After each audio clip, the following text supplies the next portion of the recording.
I always The footsteps that you're making. Are you a pioneer? I always think about you in chaplaincy, and maybe it's naive, but chaplaincy in a school as a gay priest, for me, seems quite groundbreaking.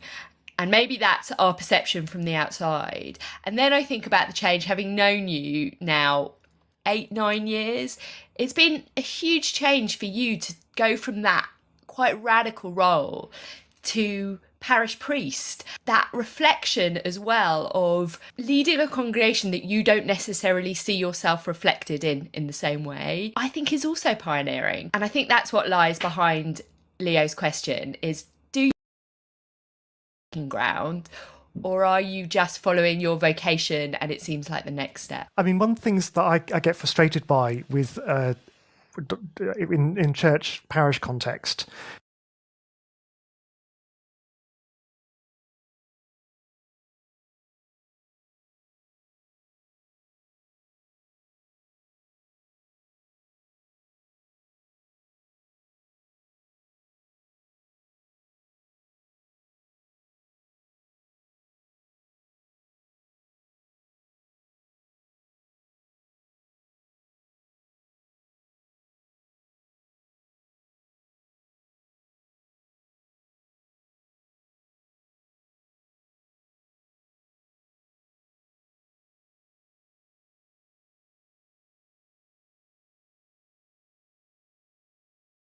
That you're making. Are you a pioneer? I always think about you in chaplaincy, and maybe it's naive,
you're making. Are you a pioneer? I always think about you in chaplaincy, and maybe it's naive, but chaplaincy in a school as a gay priest, for me, seems quite groundbreaking.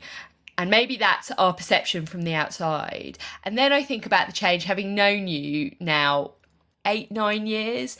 It's been a huge change for you to go from that quite radical role to parish priest. That reflection as well of leading a congregation that you don't necessarily see yourself reflected in the same way, I think is also pioneering. And I think that's what lies behind Leo's question is, do you see yourself as breaking ground, or are you just following your vocation and it seems like the next step? I mean, one of the things that I get frustrated by with in church parish context, I'm often told how young I am. I'm 47. When I was in school, I was one of the oldest members of staff in the school. So, a lot of teachers are in their early 20s. I had seniority that related both to my age, but also to my role in a school context. So, to a degree, I think it depends where you're starting from. From my point of view, I can't see a sort of justice or rationality behind the Church of England's present teaching on human sexuality and its failure to be more inclusive. But I'm aware that there are some other people around for whom the church has moved hugely and they can't quite get their head around how this fits with an unchanging and eternal God. Just to bring, I think, both Leo and Charley's questions together, because I think Leo's talking about the pace of change and how you can have different perceptions of how fast or slow that is. And Charley asks specifically about your current role as a parish priest, as a gay man, and not necessarily seeing yourself reflected in that parish. I suppose one way to ask the question is, could you see yourself doing what you're doing now 10 years ago or 15 years ago in terms of being accepted by your parish? Or do you think it could have only happened in the last few years? I think clergy tend to be more or less open and challenging depending on how they think they're going to be received and how they will feel able to minister. And turning the clock back to the 1960s, 1970s, clergy felt much more able to be open and challenging than they do now. Because really. So since the 1980s, particularly with Jean Robinson's consecration as bishop in New Hampshire, there's been a really major doubling down on teaching about human sexuality and gender, and this has been a global phenomenon. So one of the ironies of the church.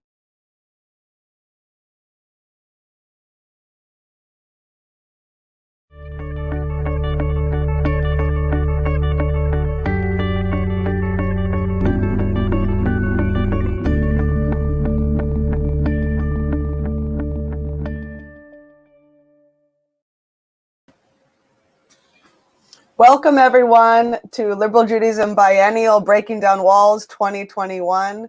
We're on our last afternoon. If you've just joined us, I'll let you know what's about to come up in this next session and for the rest of the day. And if you've been with us for a long time, please take a very quick get up and walk and come back, because we're about to have guests for our next session here. Just to let you know what's happening now, we're going to have a session on prayer and liturgy and how it might intersect with justice work and inclusion. I'll say a bit more about that in one moment, but just to give you a sense of the rest of the day. So right now, we're going to have that session on prayer and liturgy, which I'm very excited to see in a moment. And then at 3, in an hour's time, there's 2 options. For the young people and the young at heart, we have Kef, Fun, from Israel with Leo Beck Haifa.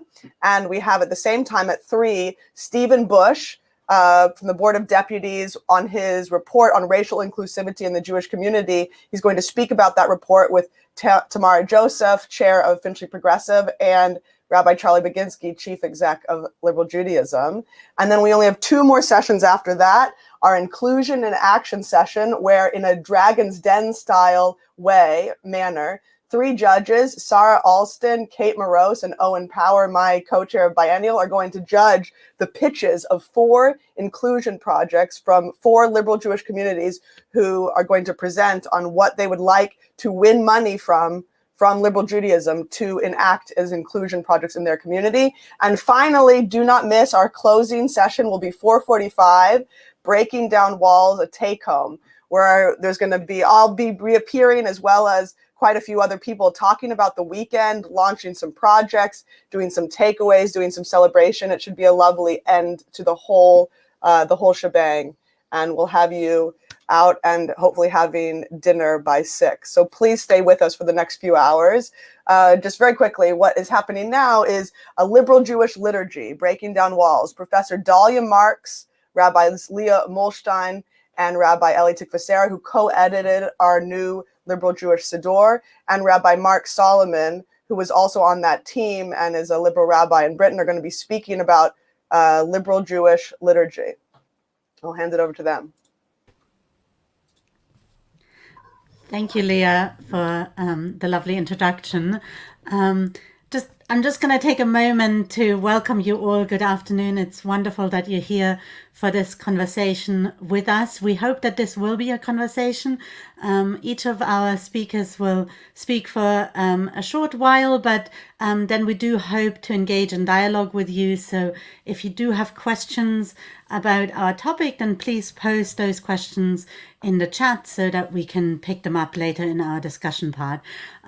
Just to introduce myself first, for those who don't know me, I'm Rabbi Lea Muehlstein. I'm one of the rabbis at the Ark Synagogue, or some may know our synagogue under our previous name, Northwood and Pinner Liberal Synagogue, and I have the privilege of co-editing the new liturgy for Liberal Judaism together with Rabbi Elli Tikvah Sarah from our congregation in Brighton, and Rabbi Mark Solomon, a member of our editorial team, who's been really instrumental in the work of creating new liturgy. And joining us this afternoon is Rabbi Professor Dalia Marx from the Hebrew Union College in Jerusalem, herself co-editor of Liturgy, the new Israeli Reform prayer book. And if you look sort of in the corner behind me, then you can see a number of copies that I still have left on my shelf. So if you do want a copy and you don't know how to get hold of it, please get in touch with me and I'll be able to happily send out those copies. Apparently, they've run out in Israel, so you're lucky. In England, we haven't yet run out. Maybe you can send us a few. Maybe I can send some back. It was such a hassle to get them here. I don't think I'm sending them back. I'm keeping them for us. But it's really wonderful to welcome our speakers to what will hopefully be an exciting conversation.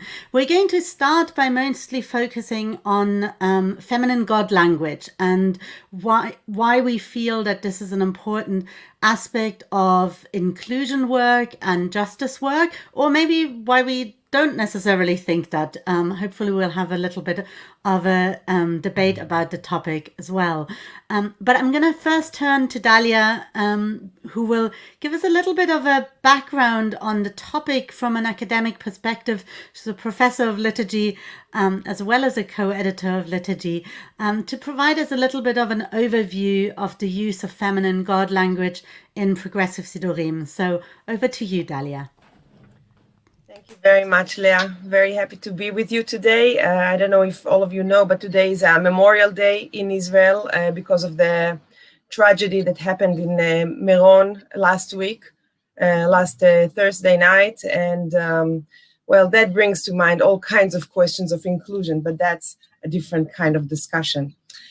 Friends, we live in a really unprecedented time in terms of the inclusion of the feminine voice within liturgy, and it's very important because Judaism is a liturgical religion. Everything we want to say or express is done so through our rituals, through our prayers, through our services. What I would like to do now, in a very, very brief way, is to survey with you the different places where you can find gender-related language in the liturgy.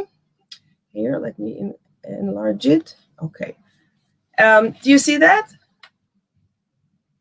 Okay.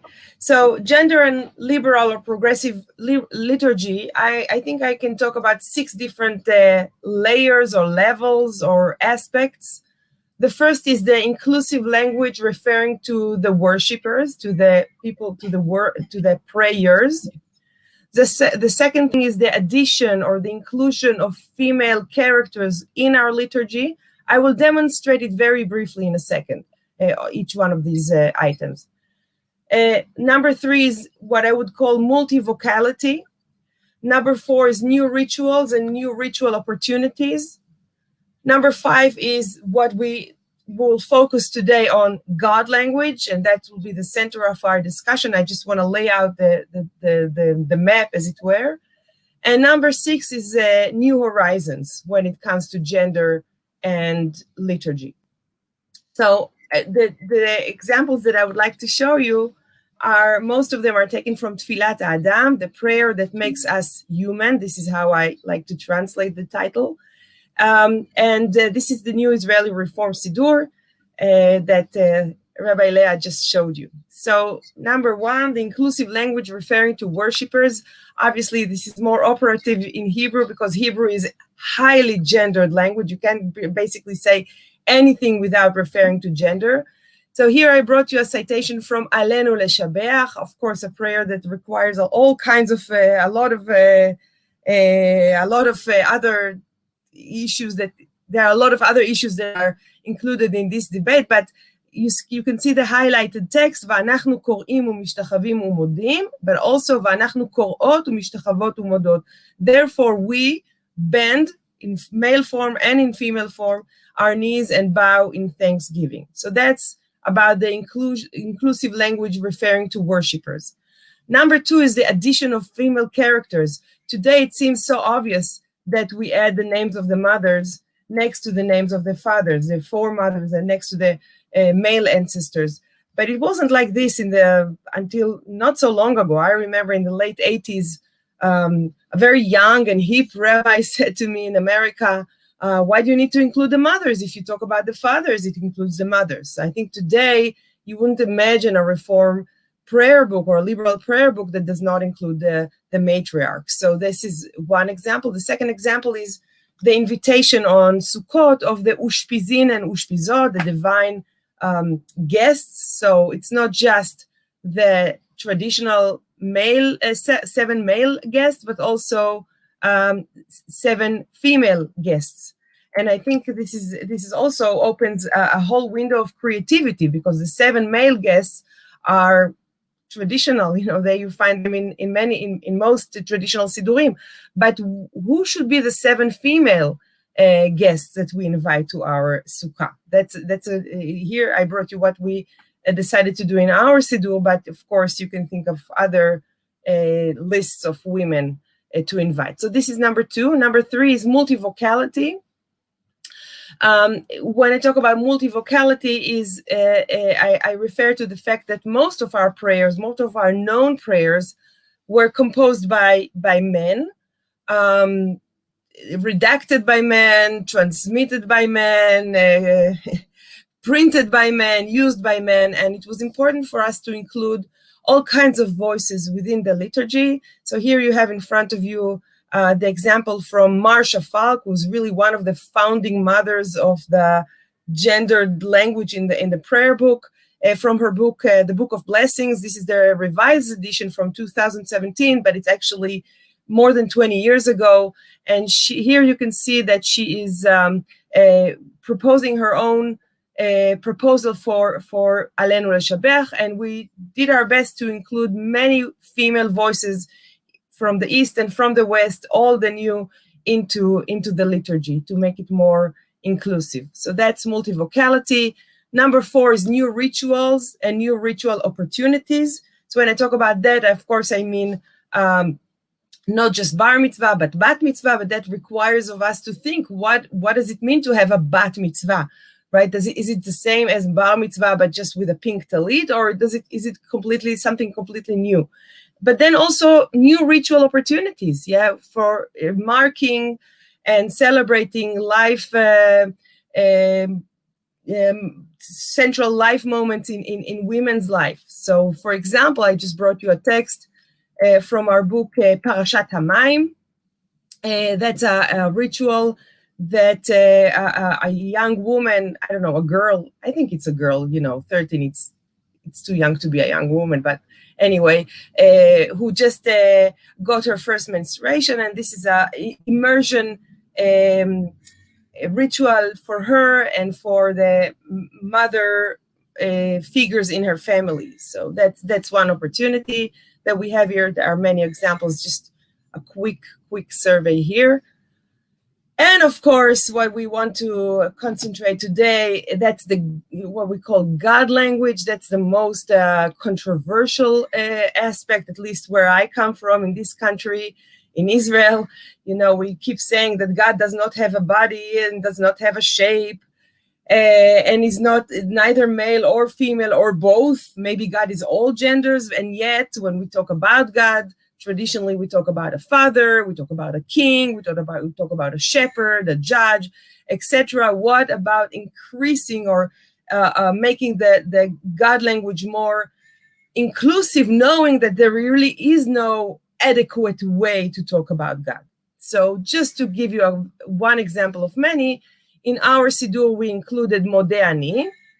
So you can see Modeh and Moda, both in male and female, but we also wanted to address the divinity in different forms. So you have mother of all, spring of life, spirit of everything, creator of all, etc. This is just an example. So it's not just male versus female, but it's just increasing the metaphorical language that we use in talking about God. And this is the morning blessings. I'm sorry I don't have a translation yet, but you can see that we have different ways to address the God. This is by Rabbi Levi Kelman and by Rabbi Mayan Turner. So Nevarech et Mekor Chayenu, the source of our lives, or Tzur Yeshuatenu, the rock of our salvation, or Ein HaChaim, the source of life, or the spring of life, etc. So different ways to address the divine.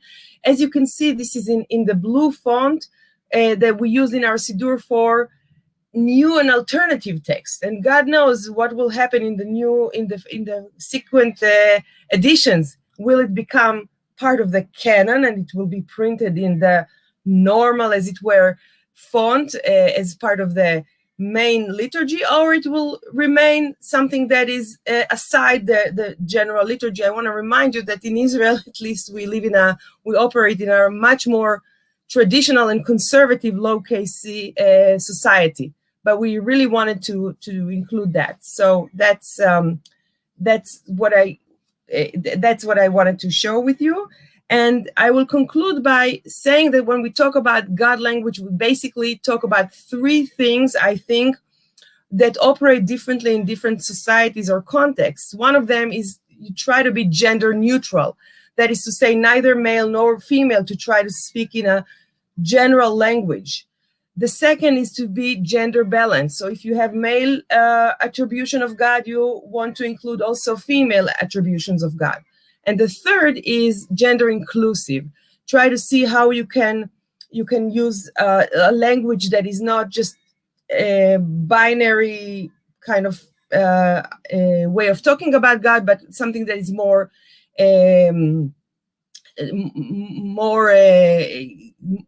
diverse.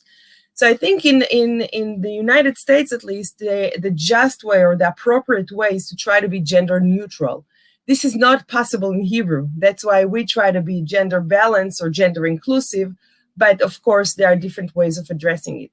The last thing that we won't be talking about now is New Horizons. Even the name of this panel that we have here would not go through smoothly, I think in North America, when they don't talk about feminine aspects of the divine, but they talk about all genders, or not necessarily binary approach to gender and sex. But times will tell. I think in Israel, we're definitely not quite there yet, but I'm not sure where you are in the UK, and I can't wait to hear. So that's what I wanted to share with you in a nutshell. Toda rabba. Thank you, Dalia, for this beautiful overview. It's really been very, very helpful, I think, to frame our conversation, and I'm sure we're going to come back to a number of the things you've raised, and I see there's questions already coming in, so please do keep your questions coming in. Don't worry, they won't disappear. We'll still see the list, so we can still come to them after our other presenters have spoken. So I want to turn to Mark now, who's going to talk a little bit about the use of feminine God language and our topic from the perspective of being an author, a creator of New Liturgy. So Mark, thank you for joining us, and over to you.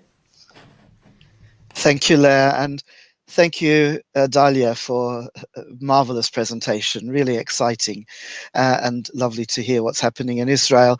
Here in the UK, Lea and Ellie will tell us more about the wider issues of creating a new liberal liturgy, building on what we have from our wonderful liturgists of the past, Rabbi John Rayner, Rabbi Andrew Goldstein, and many others. But I just want to give you a couple of specific examples.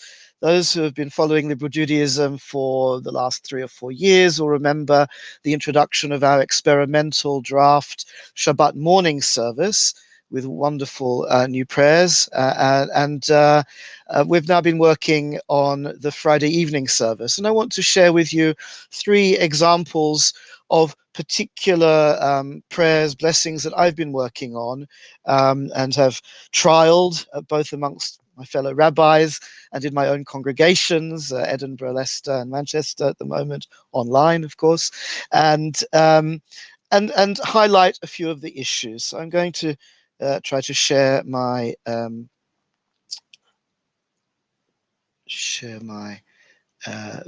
PowerPoint. There we are. Now, I know that might come up quite small for you. If you put on full screen, it might improve things a bit. And I apologize for those, especially if you're on a small device, for whom this is simply too small to read. I do apologize for that. Before I get onto the feminine God language, I want to highlight another aspect of what I think of as a kind of liturgical justice, an issue that is very much to the fore at the moment in some of our discussions, which is liturgy that caters for those whose concept of God is not the traditional personal God of theism, the God who is usually spoken of in Jewish liturgy in very personal and indeed hierarchical terms. And so this is an experimental blessing for the Friday evening service, or any evening service indeed, the first of the Shema blessings, which focuses on creation. As you'll see, one of the names of God that we've used is Havaya at the beginning, Nevarechet Havaya, translated here as the ground of being. Havaya is a rearrangement of the letters of Yod He Vav He, the divine name that is very popular in the Jewish mystical tradition, the Shem Havaya, the name of being or of creation. And this seems to me to be a way of expressing a more pantheistic, panentheistic concept of God. So focusing now on the translation, I've tried to present here in this blessing a more impersonal concept of God, which I think matches many people's theology at the moment, including my own, I have to confess. So God not as sovereign of the universe out there, but the intelligence and order that fill all of nature, the laws by which evening twilight falls, the wisdom we perceive in the motions of the heavens. So it's speaking about nature itself and the laws of nature as an expression of a creative force, a creative energy that we as Jews acknowledge as the one unique divine that there is. So we bless, it concludes, Nevarechet Kavod HaTeva, we bless the glory of nature, which brings on the evening. This is all work in progress. Moving on, I don't know if I can do it from this screen. Yes, I can. No, I can't. Okay, forgive me while I switch to my next slide. This is Ahavat Olam, The next blessing in the evening service, which is about God's love expressed in giving us the Torah. And here we have more explicitly feminine language, speaking of God as Shekhinah, as the indwelling presence, which in the Kabbalistic tradition is understood as the feminine aspect or persona of God. But what I've tried to capture here are two things. The idea, firstly, that it's not that God is a being out there loving us, which is the traditional concept that God loves us and we love God back, but rather that God is the love itself. God is that connective force that connects us as Jews with one another, connects us with our sense of the divine, so that God becomes the love itself rather than the lover. And another point here in the translation, I've tried to capture, arranged a little bit like a poem here, Ahavat Olam. It's usually translated with everlasting love, and that's certainly one of its meanings. But I like to try to capture the many nuances of Hebrew. So olam can also mean age old. Zechor yomot olam. Remember the days of old, it says in Deuteronomy. So an age old love that has been there for so many generations. Olam is also the universe, the cosmos, so a cosmic love. And in the mystical tradition, the Kabbalists understand olam as he'elam, which means concealment, that God is concealed within this world. We do not see God, apparently, when we look out at the material world. So that love is also a hidden love. And one more little detail here. We have the chukim and mishpatim. We meditate on God's laws and statutes. But I tried to capture in translating chukim the traditional rabbinic idea that chukim, the statutes, means those laws that have no immediately apparent rational cause. And so I've translated it as inscrutable decrees, I think. Yes, and the idea of nasiach b'chukecha, which is usually translated, we will reflect on, or your decrees. I've translated it as debate, because a sicha can also be a conversation, and as Jews, we like debating the decrees, which are often inscrutable to us. I want to move on swiftly to my final example, and for this I will go back into my PowerPoint and shift the slide. I'm sure there's a proper technical way of doing it that I don't know. And this is the final blessing of the Shema blessings, the blessing, the prayer for a safe and peaceful night and for peace in the world. And here too, I've put it in feminine Shekhinah language, but I've taken even more liberties with the Hebrew text here. So Shekhinah here is not so much Eloheinu, our God, but Nechamatenu, our comforter, our consolation. This is a prayer for a safe night, and I made my thoughts here about going to bed, even though when we say it in shul, it's several hours before we go to bed, but it's a prayer for a good night's sleep. So I've tried to evoke the imagery of getting under the covers and hoping that we'll sleep well. And many of us have difficult thoughts, depressing thoughts, troubling thoughts, stopping us sleeping. So I've tried to capture the idea of our hope, our prayer for a good night's sleep. One of the key images in this blessing is Sukkot Shalom, God's tabernacle of peace, as it's traditionally rendered, God's shelter of peace. But in the light of the going to bed imagery, I've taken the liberty of translating it as coverlet of peace, evoking the idea of a duvet, but duvet would be a bit informal for a service. So a coverlet, which has the sukkah idea of a covering, but in the more intimate sense of what covers us during the night. Now, one of the images here is Ki'el in the traditional liturgy, Ki el chanun v'rachum ata, for you are a merciful and compassionate God. Very traditional and beautiful language, for you are compassionate and merciful God. I've changed ale to aim. We have this one or two other places in our experimental liturgy. It's quite neat that it sounds like ale, but it means mother, of course. I know not everybody is comfortable with that mother imagery, so some people might be less comfortable with this at first. Perhaps people will become more familiar. We're used to calling God Father. Why not Mother as well, as Dalia said earlier? It has chanun v'rachum. Now, rachum, compassionate or merciful, is related to the word rechem, which means a womb.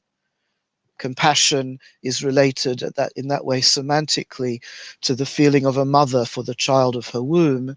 And so I've translated ruchuma here as somewhat loosely as, may your soft wings envelop us so we repose in you as in a mother's womb, protective, nourishing, warm and compassionate, capturing the nuances of many of the Hebrew words there. Now, I won't go into further detail now because because Ellie is awaiting, but I hope that's given you a little insight into how I personally, and I know many of us, go about thinking deeply into the words of the prayers to try to bring out as much meaning and as many alternative meanings as possible, to include both as many people and as many sort of religious and theological perspectives as we can. Thank you all. Thank you so much, Mark, and really a fascinating insight into what sometimes is quite a hidden feature of liturgy, I think, where when you receive a prayer book and you just look at the words and you look at the translation, it's not always clear that the words that are chosen, the many connections between the words that are chosen in one language and a text, and how it communicates one with the other. And I remember we had a wonderful session at a Liberal Judaism Kala, rabbinic Kala, where we rabbis came together, where we explored the challenge of translation as well. Of, you know, it's one thing to do it in the Hebrew, but also in the translation. So thank you very much for that. That's at least one challenge that Dalia didn't have to face, the challenge of translation. But of course, we've also been able to explore that as a fudge in the past. But so thank you so much, Mark. I want to hand over to my co-editor Ellie now to speak a little bit from an editorial perspective about our thinking about feminine God language, but language in general that we chose in the Siddur, and what role it plays in kind of the wider conversation and the wider principles that we had about the Siddur. So Ellie, over to you.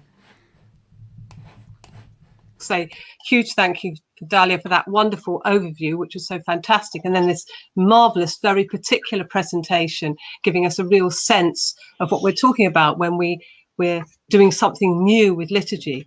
And obviously I'm talking from an editor's perspective, and one of the things I'm very conscious of is that in the previous prayer books of Liberal Judaism, great store has been sort of placed on everything being consistent language. The previous prayer book, Siddur Lev Chadash, is a wonderful, wonderful prayer book. And in it, everything is consistently presented. And what we're doing now and thinking about where we're going with developing our liturgy is, and something that Dalia mentioned just before, is about being multivocal. And what do we mean by something being multivocal is that it speaks in many voices. And why would we mainly want to do that? Because we have a sense also that our community is multivocal, that we no longer have assumptions about that we're all in exactly the same page, the same place, that actually we're coming from different places and we have different perspectives. And that's really important. So we want our new prayer book to reflect the many voices that are in the movement, all the different ways in which individuals, couples, families engage as liberal Jews today. And as Dalia pointed out, the liturgy is at the heart of Jewish life. It's at the center of everything we do. So we want that liturgy to speak to us today.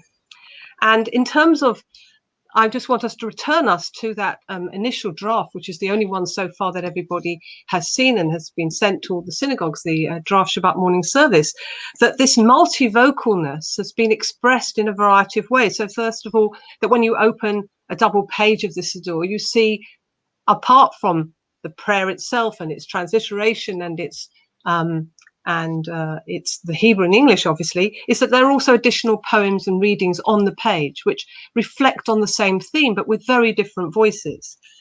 We've also done something which is, obviously has been an issue of controversy, and which is that have different translations for the same things. So translate the Hebrew in different ways. So one of the reasons for doing this is because actually Hebrew is a very condensed language. It's much shorter than English. In English, we multiply words. In Hebrew, we tend to repeat words. But to bring out the inflection of the Hebrew by actually giving a variety of translations of the same thing. So you can't go to the Siddur and just say, I want to know what this word means, and I'm going to be given the exact translation, because in fact we've used multi-translations, and so some of them are very close and are more literal, and some of them are much more creative, which Mark has just demonstrated with the particular examples he showed us.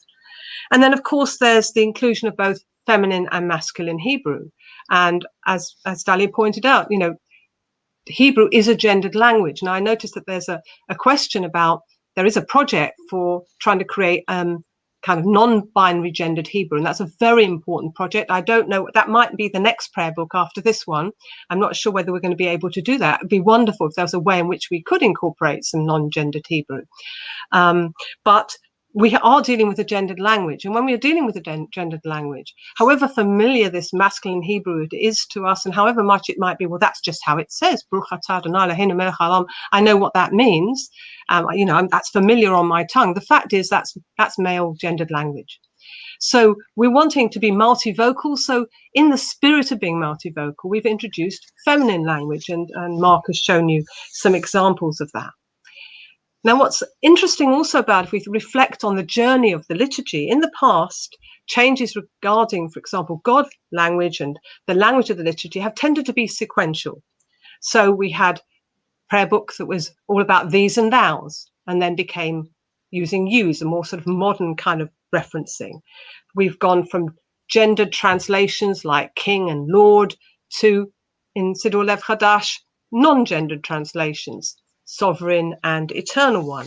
And these have all been kind of sequential developments over quite a long period of time. But what we're doing in the draft Shabbat morning service is we're not following a sequential movement. We're actually, in the spirit and in the intention of being multivocal, we're actually got masculine Hebrew and feminine Hebrew. We've included both. And so we've got a variety of ways of addressing God.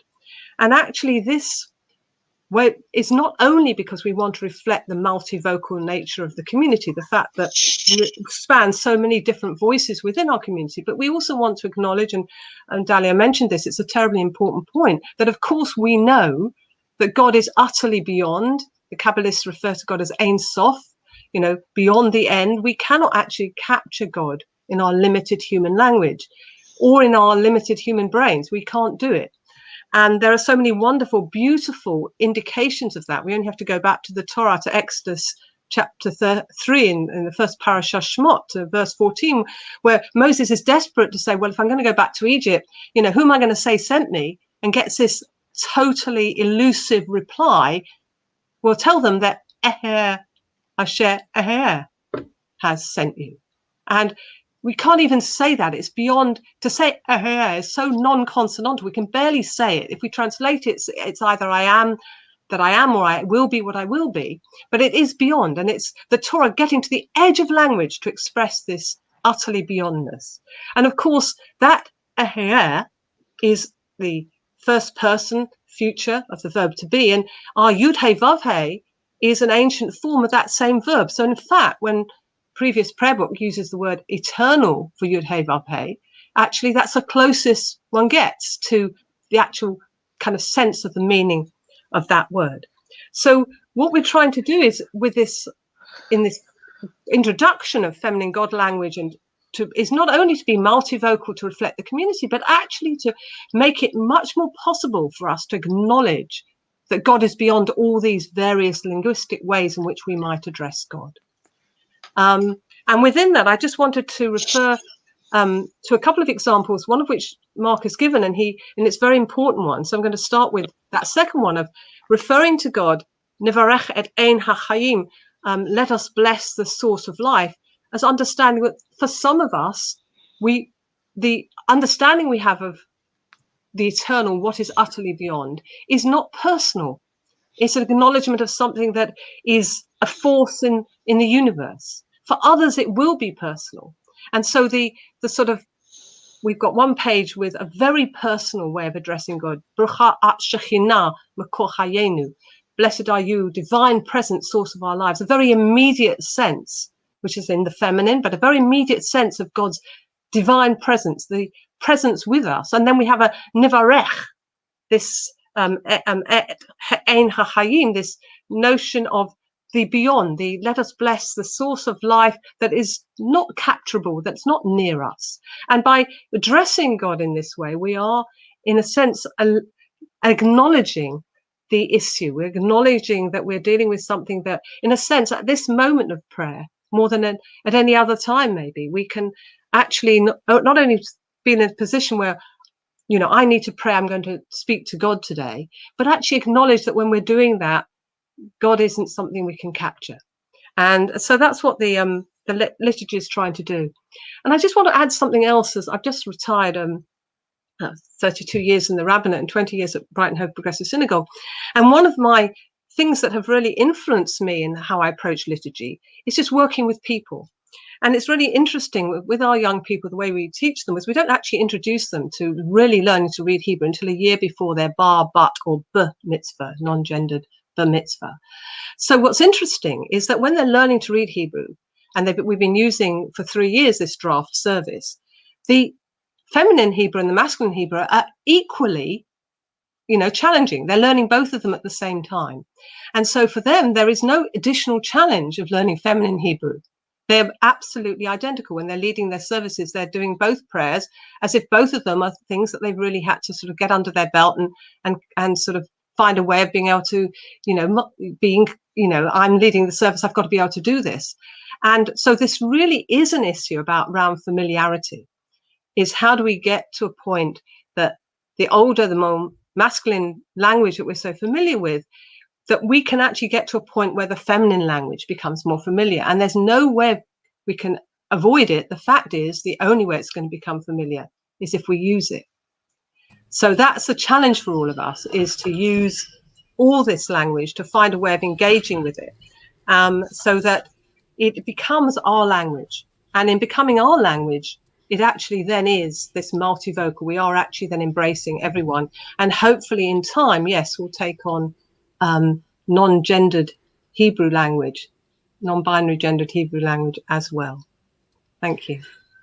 Thank you so much. And as I was listening to you, Ellie, it occurred to me that probably one of the keys to this multivocality is also the fact that we, as an editorial team, bring quite different theological visions to the conversation. I'm very much an old-fashioned liberal theist, monotheist. I'm a strong believer in ethical monotheism, and I don't find myself very much in the words of the Nevarech et ein hachayim, but I think that is the power of a prayer book, right? That certain prayers resonate and confirm our views, and we really find ourselves at ease, and other things challenge us to question if maybe our beliefs are really steadfast as they are, or how else we might look at this eternal conversations that we as Jews have engaged in. So thank you so much, Ellie, for that perspective. I I want to add one perspective from my own perspective and I think it's also responding a little bit to some of the things that have been happening in the chat about the beauty of the Hebrew language. I know in the Zoom chat room there were some wonderful comments about the biblical Hebrew language being alive as a living language as well as a question about reception. And I think one of the things that we are engaging with the new liturgy of Liberal Judaism is that we wanted to bring the Jew in the pew into the honest conversation about what we actually say. So one of the comments we had when we put out the first draft was, well, isn't this a step backwards? Because actually we were gender neutral and now you're trying to force us back into some artificial gender binary. And I think what we're saying is, well, we're letting you in on the conversation. We're trying to empower you to be part of that conversation, to realize quite that actually no, the image of God that we have in Siddur Lev Chadash, if you just look at the Hebrew text, is a very masculine image, and it's not a very multivocal image of God. So I think that's one important aspect. I think the other important aspect is, and I'm currently doing a lot of thinking about this, the question of beyond egalitarianism. I think we are, as Liberal Judaism, we've truly arrived at a time where nobody is questioning anymore that we should be egalitarian. Nobody is really seriously questioning that women should be rabbis, although there are a few Jews in the pews every so often, but not really seriously that girls should have the same rights as boys, that we should be responsive to those who don't define in binary genders. But actually, we still continue to silence women's voices quite a lot. If a few years ago I did a straw poll of colleagues of asking them to count how many women they had cited in their Rosh Hashanah and Yom Kippur sermons, and it was quite shockingly, not quite surprising, but quite shocking. It was amongst Reform and Liberal colleagues, including in the United States, how many people, including how many women rabbis, had not quoted a single woman in their sermons. And part of that is our education, right? We haven't actually gone beyond egalitarianism in even training our rabbis, that we are familiar with lots of women scholars, which means it's much more complicated if you're trying to take women. If you're trying to quote women, you need to be familiar with the fantastic women scholars that are teaching.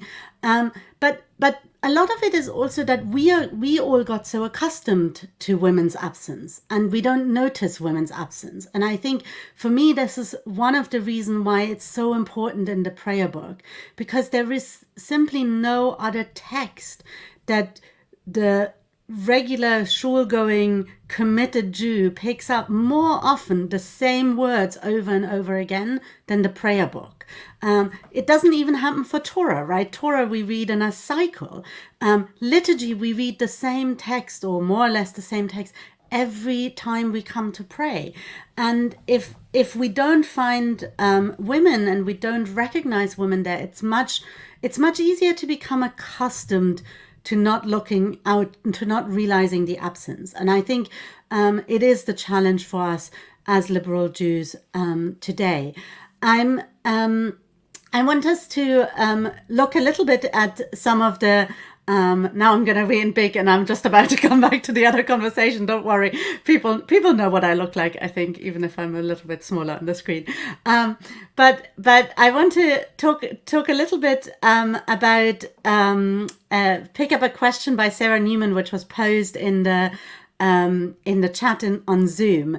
Who says she's very interested in hearing all the thought around the multivocal idea, and she's glad that feminine language is being included, but she's a bit concerned about the accessibility of all of this. It takes a while to learn all of this, and we all know at the moment when we say it together, Baruch atah Adonai Eloheinu melech haolam, before it goes quiet, because it repeats, we remember it. Is there not a challenge of accessibility when we change the words and especially change the words to songs. And although she does point out that Rabbi Elli made the point about young people already. So I don't know if any of you want to respond to that, or if Dalia wants to say a few words about the question about Hebrew language beyond the binary. There's, by the way, a fantastic Hebrew project about a font, which we might explore, about a font which you can read in both feminine and masculine. But maybe if any of you want to respond either to this question about is it actually a challenge of accessibility, or talk about the non-binary. I can see Ellie is taking herself off mute, so I'll come to you, Ellie, first. No, actually, I was taken off mute, so I've only just spoken, so I'm very happy for Dalia or Mark to speak and for me to come in afterwards. That's fine. Dalia, over to you, and then I'll come to Mark. There's just so much great insights that I heard from you and the questions here. I'm not sure where to go. With the question about the non-binary language, I think we're not quite there, not where I come from. This is very difficult in Hebrew. We try our best. In the instructions of the Siddur, we did make sure that it's not the general male, you use the indifferent male form to talk about everybody. Yeah, so we avoided that. We used language that is a little bit less comfortable, like nahugle instead of nohagim. But hopefully, as Ellie was suggesting, with time, people will get used to it. What I'm saying to my students when they insist on non-binary language, I tell them we have a bigger fish to fry, at least in Israel. We have 50% of the population that is not included in the, as you said, Leah, in the conversation, in the ritual, in everything that has to do with spiritual life. Women singing has become an issue. Even in my own neighborhood, pictures of women are being torn and destroyed. So before we get to the non-binary, I feel that we still have a lot of work to do when it comes to women's language. So this is something that I feel very passionate about. To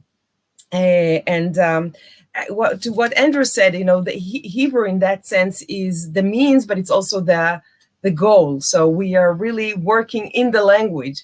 And I disagree with you a little bit, dear Leah. I think the translation is a great help that we cannot be using, right? You can use an ideologically adequate translation to issues that are difficult in the Hebrew. We cannot do that. We cannot go around that. Maybe that's why so many Israelis cannot see themselves in the synagogue or in the prayer book. This is why we have to really widen the liturgical language for them. But then when we widen the liturgical language for them, they don't recognize it because it doesn't look like what they know. So I think that in Israel we live in this tension that I think is a very fruitful one. Yeah.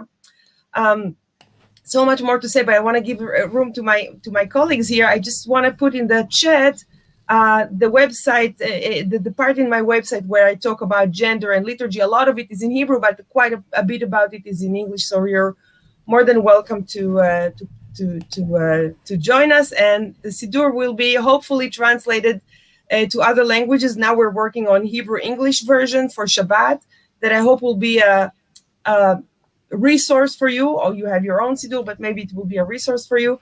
French, I'm not aware of any attempts, but God willing, and everybody's welcome to help us with this. תודה רבה, חברים. Thank you. Mark, over to you. Thank you. I'm not sure I have a huge amount to add. I agree with Ellie that it's about practice, about becoming familiar, and for us as rabbis, it's a big challenge to do that education in an appropriate way with our communities and gently introduce people and encourage people. My hope is that if people get used to saying Brucha at Shechina or Nevarechet en Hayim, that will somehow also revivify, bring back to life for them traditional phrases, Baruch Atah Adonai, that might have become stale from repetition. You don't need to think about what it means. And now, because you have alternatives, suddenly you think, what is Baruch Atah Adonai saying? And of course, there are many deep philosophical and mystical levels to that. So that's one thing. But another, to address another bit of Sarah's question, one of the other issues of inclusiveness and of justice, therefore, which we haven't referred to, perhaps because it's so obvious now, is that of transliteration. There's been a big debate for many years about should we or shouldn't we have transliteration in the Siddur, and worthy arguments against it. But I think the arguments for it, for enabling people to participate more fully without embarrassment or difficulty in liturgy, particularly in singing with the congregation, has been the main argument. And once the unfamiliar feminine forms, and some of them are quite unfamiliar, even to someone like me who loves Hebrew grammar, when they're transliterated, that I think also will help people sort of get used to it. And even people who might not need to look at the transliteration, I think, will find that a helpful sort of nurse, as it were, into the unfamiliar forms of words. Wonderful, thank you. I'm just getting the signal that we have 5 minutes left in total, so that basically gives each one of us a very short moment to say a few words. But I'm going to give Ellie a few more short moments because she very kindly passed earlier on responding. So I think I'm going to first go to Ellie, and then to Dalia, then to Mark, and then I'm going to wrap up for us. Ellie, over to you. Thank you, Lea. Yeah, I suppose I just want to just reinforce what Mark just said, which is just have a go. I mean, in this introduction of this new liturgy, we have found a lot of resistance, and there's no question that if you only take something off the shelf and use it, once every 2 months, and it's just not going to be familiar. It's going to be, oh no, that's really hard to do. And connecting that to the transliteration, again, as Mark said, use the transliteration. It's, we've made it kosher. It's directly alongside the Hebrew. Use it to have the words in your mouth. And what is more, sing as much as you can. And I'm sure that singing, Michal Kelet to the same tune of Michal Kale gets the language, but you have to do it. And I think my congregation is not special. It just has used this liturgy every single week for 3 years. And so now everybody is familiar with it. It's just, that's how it happens. So I just want just to encourage, and I hope this session has encouraged everyone to just give it a go, become familiar, and we'll all go on this journey together, and we will produce a multivocal Siddur. Thanks. Thank you. Dalia. Well, I wanna echo what Ellie was saying. I think we live in an extraordinary time, and things are moving on very rapidly, and we're learning new languages. And what I want us to, from all of us, is to be attentive to all needs. I see some angry chat notes here. We have to be attentive to all needs, and we have to be attentive to everything that is coming up at our table. And we have to be patient with each other, because people are moving in different paces. People have different temperaments. People have different needs.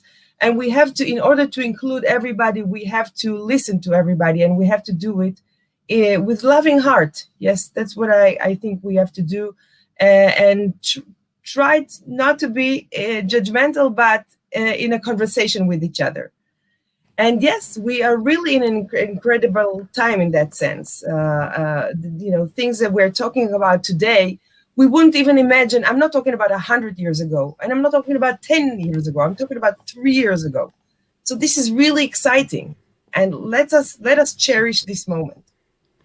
Thank you, Mark. We have 1 minute, sorry, just to make sure. Rabbi Lea Jordan, who's looking in the background, has asked, are there other issues that we need to reframe? And I suggested earlier, beyond gender and God language. And I suggested earlier that that different kinds of theology, theistic, pantheistic, non-theistic, perhaps also need to be something we think about. And I'm sure there will be other issues of justice, of reflecting social structures. Obviously, Melech HaOlam, a traditional king language, even if we translate it inclusively as sovereign, is something that many people might find alienating and unacceptable. So there are all kinds of levels at which we need to either explain what we already do or find new ways of doing it. Thank you so much. Unfortunately, we've come to the end of our time. I think my answer to our colleague Rabbi Leah Jordan would be, yes, we have lots of other issues, but you only allowed us 50 minutes to talk about liturgy today. And I'm sure the four of us would love to come together to talk about inclusion in other ways. There's some really interesting work in the New Israeli Siddur around inclusion of liturgy that's not just from an Ashkenazi perspective, but also different traditions. And I think that's also a very, very important aspect, of course, that is worthwhile discussing. It's not because we're not thinking about it, it's just because we are rabbis and we like to talk. So thank you for listening to us. We look forward to having many more conversations together with you. I'm sure most of you know how to get hold of us. We're very happy to hear from all of you and to engage in this conversation going forward. So thank you so much for being with us, for debating with us, and thank you to the Biennial team for hosting us.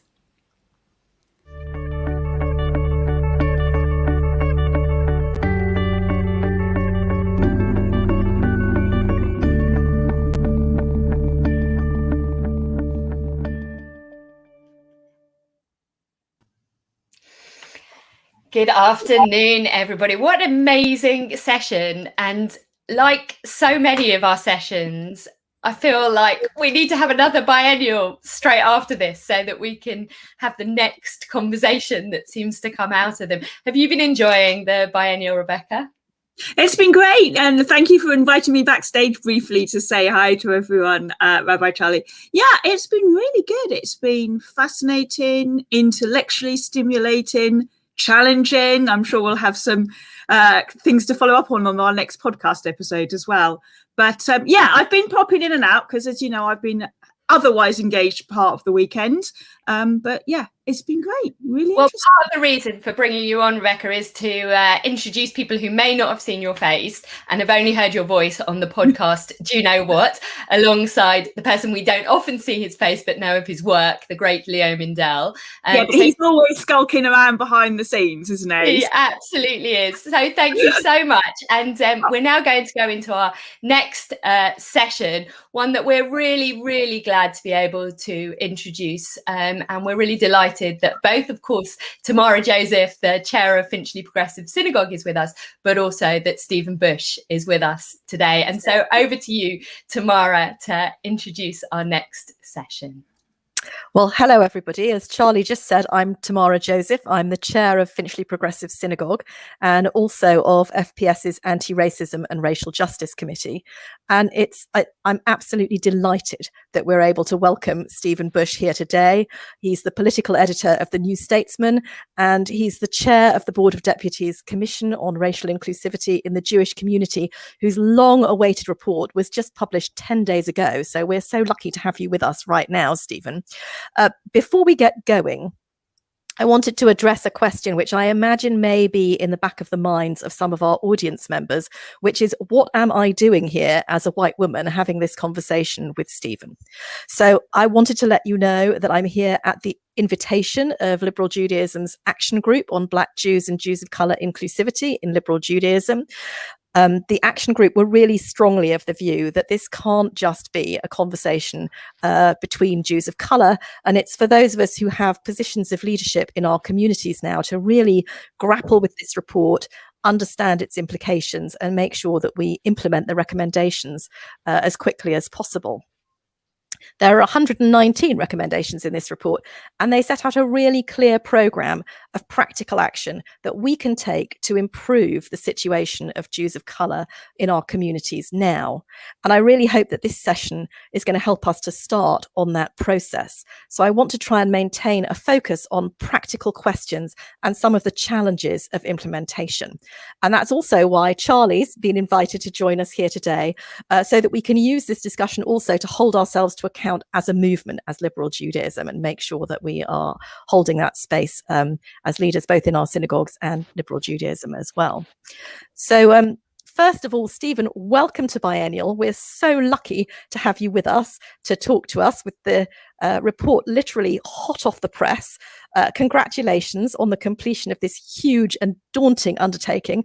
I guess my first question for you is, how are you? What have the last 10 days been like? And what's the reception of the report been like so far?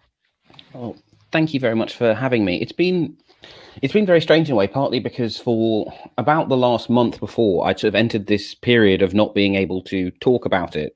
And it's been both very freeing, but very strange to suddenly be able to go, well, look, I've said this and I've said this for this reason, or to actually talk about the content of it in a way where I'm not continually having to be cagey. So the overwhelming experience for the last 10 days has been this sense of freedom. And also I've been really moved and blown away by the largely positive response, and also the very thoughtful responses it's attracted from, brilliant piece in the Jewish Chronicle by David Abelafia this week, brilliant piece on Jew Think by Lara Monroe, both of whom agree with parts of it and disagree with other parts of it, but in a very constructive and thoughtful manner. So I think the response to it has been very good. And one of the things I wanted to sort of chip in at this point and say is I think it's hugely positive that you are here as a leader for precisely that reason that your working group has said. That one of the things I think we've modeled very well as a community is we haven't done this thing that both parties are doing now, where they go, oh, diversity, oh, well, we've got a black woman who does that. And they can sort of have a fight, and it's good political theatre, but actually it's the responsibility of leaders to lead on all issues, including this issue. And I think it's fantastic that across the community, our leaders are leading, rather than them just going, oh, it's fine, we've got a black person who handles that stuff. Well, absolutely. And I think we might come back later in this session to think about what some of the problems might be with white Jews who are overrepresented in our leadership structures, taking responsibility for leading on this, though what the pros and the cons are and the difficulties of that situation. But I can absolutely see why the reception of this report has been so positive. It feels like a really potentially groundbreaking historic moment of change for the Jewish community. I think this is the first time that any national representative body of any Jewish community has conducted such a comprehensive sort of self-analysis about discrimination and racism within the community, and perhaps also the first time that any cultural or ethnic minority community has done so anywhere in the world. But this clearly is not, the publication of this report does not feel like a moment for self-congratulation or for pride. It really documents the ways in which, as a community, we have discriminated against our fellow Jews on the basis of race, ethnicity, and national origin. And it's really clear that we're still in that space now, that we are doing that now, and that unless we commit to necessary changes, we'll continue to do so. But the report seems like an achievement in and of itself. And the first achievement of the report, it seems to me, is that it's really a remarkable act of witness. It's rooted in extensive witness testimony. These painful and distressing stories have been heard. They've been collected together and they've been told publicly. And we can never again say that we didn't know. One of your key recommendations in the report is that our institutions should conduct regular listening exercises ourselves. And you've paid tribute to the courage and the frankness of the witnesses who came forward, and also said very frankly that the process of giving evidence may have been very distressing or uncomfortable, painful for them, and that more thought could have been given to supporting witnesses in the process. So I wonder if you can say a little bit about why listening is so important now for us in our institutions, how you would approach it differently yourself now if you were starting at the beginning, and what we can do, not just to encourage our members to tell us about their experiences, but to prepare ourselves properly so that when they do, we're equipped both to provide them with the support that they may need and also to respond constructively.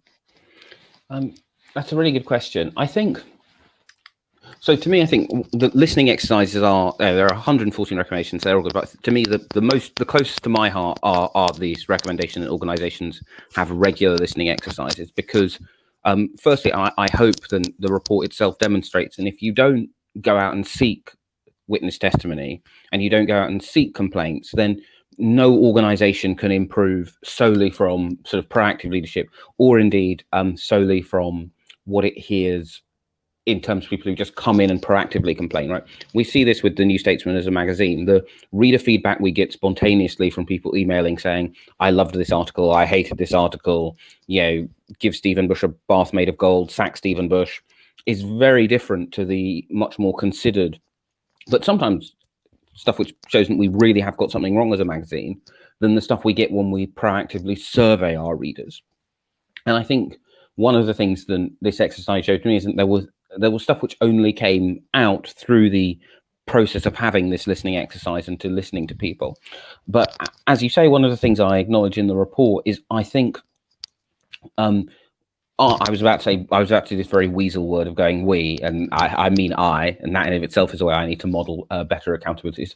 I don't think I gave sufficient thought to the fact that you're essentially asking people to talk about, in some cases, very painful experiences over a very long time, something which they might have had to move synagogue because they something that they might have stopped coming to synagogue because of. And then at the end of them, sorry, I'm going to remove one of the headphones so that I can hear myself slightly better. And then at the end of this process, we were kind of just sort of metaphorically shunting them out of the testimony and going, okay, well, you've dug up this difficult process and on you go. And I think one of the things that, obviously I did this wholly voluntarily, but I think the thing I would do differently if we did it again is make sure that we had specific mental health support for people to talk to someone after about the process of giving evidence, for them to themselves go, look, you've had to dig up this quite difficult thing. It then sort of goes into this sealed black box for the best part of a year. And for someone to talk to them about the process of giving witness, I think then that would have hugely improved the process and been much better pastoral care than this kind of thank you for your testimony, okay, thanks, bye approach that we ended up, again, I've used that weasel word, then I ended up going for in the end. Well, listening to you talk about that, I'm also thinking about the impact that there must have been on you of hearing all this testimony. And I'm tempted to ask you a sort of personal question. I know when you were first invited to chair the board, you had said you say that you wondered whether you were either Black enough or Jewish enough, that you hadn't directly experienced racial discrimination in the community, that you're not an observant Jew. And in the process of compiling the report and chairing the commission, you've heard all of this painful personal evidence about instances of racism and discrimination. And you've also been deeply immersed in aspects of Jewish community that might not otherwise have come your way. And I'm thinking in particular about the time that you've clearly spent with religious Jews and rabbis and faith leaders. And I wonder what the impact has been on you, and in particular on your understanding of yourself as a Jew. Do you feel differently Jewish? Yeah, I do feel differently Jewish as a result. I mean, one of the things which is always odd, I think at least, about being mixed race is that your identity, kind of the bit that you feel most strongly about, sort of, it's kind of almost this push me, pull you thing. When I'm covering British politics, I often feel incredibly Black because I am often the far and away the darkest skinned person in that room. And then if I were to, if someone were to, as they have unfortunately all too often, come to me and said, hey, as a Black person, what do you think about this? If I'd gone, I'm not Black, they would just think I was, being difficult, or they would just think I'd gone a bit crazy. And then in the context of other things, I suddenly feel very Jewish because I'm aware that I'm the only Jewish person in the room. And the thing that was strange but also nice about this experience is suddenly there were loads of people who had a deep and profound spiritual relationship with their Judaism, and a load of people who were not mixed race. So I felt much more aware of myself as a mixed race person. But I think the most important change in my the way I think about my own Judaism has been having the absolute privilege of getting to sit down with so many religious leaders to talk about both the broader issues and also the specific religious issues in the report. And I think, it's very easy. And again, this is another version of the weasel word. Where I think it's often easy if you are a non-observant secular Jew to kind of do this sort of cool, like, oh, I don't believe in this stuff. Yeah, I'm cool. I'm laid back. I just turn up for the ones where there's nice food. And I think the thing that I've really gained a sort of a new appreciation for are the wisdom of rabbis. Every single meeting I had with a rabbi, I gained both a new insight into the process, a new insight into life generally. I've started to, so I think that's the sort of thing that I really didn't expect at the end of this process is to gain a new appreciation and sense of Jewishness as a religious identity, and obviously it's not just an ethnic identity for lots of people, but it's always been for me an ethnic and cultural identity. I've gained a new appreciation for it as a spiritual identity and something that is spiritually important to me. I haven't yet graduated beyond guiltily Googling synagogues near me and then thinking, oh, I really should log into Zoom or go at some point. But I hope to do so. And I think that has definitely been something that wouldn't have happened without hearing both the wisdom of the various rabbis, but also the incredible spiritual wisdom of many of our witnesses. Well, and of course, my ulterior motive for asking you this was to say, please do come and try us out at Finchley Progressive if you're looking for a synagogue to try. We're on Zoom, so we're accessible from anywhere in the world right now, and we'd love to have you with us. I guess I wanted to ask you a bit of a question about the sort of purview and scope and ambition of this report. I've seen it described in a lot of the responses to it as very reasonable. And I feel as if that's both used as a term of praise and a term of criticism. And I can imagine that lots of people might quibble with individual recommendations, but by and large, I imagine that the Jewish community is going to leap upon the recommendations with a sense of gratitude and almost relief because they seem really doable. It feels as if this gives us something really practical to crack on with. And it's clearly a report that will bring people with it, I think. And Tamara, I'm really sorry, but before Stephen answers the question, can we ask you to swap headphones? Because your mic is in the one that's down. Not you, Tamara. Stephen, can you swap headphones? And then we can hear the answer, because otherwise we'll lose it. I'm sorry, Tamara. No worries. No worries. So I guess it feels to me as if you're not I guess I'm saying that I think the process of implementation might change us, but you're not calling for that. It feels as if you're calling for reform rather than transformation. And there's Marie van der Zyl, in her introduction to the report, she frames it in a really different sort of way. She talks about this as the necessary work that we have to do as a Jewish community if we're going to get engaged more broadly alongside other people in working on issues of racial justice in relation to policing or education or health or whatever it might be. And she talks about there still being a lot of work to be done for us to become an unequivocally anti-racist environment.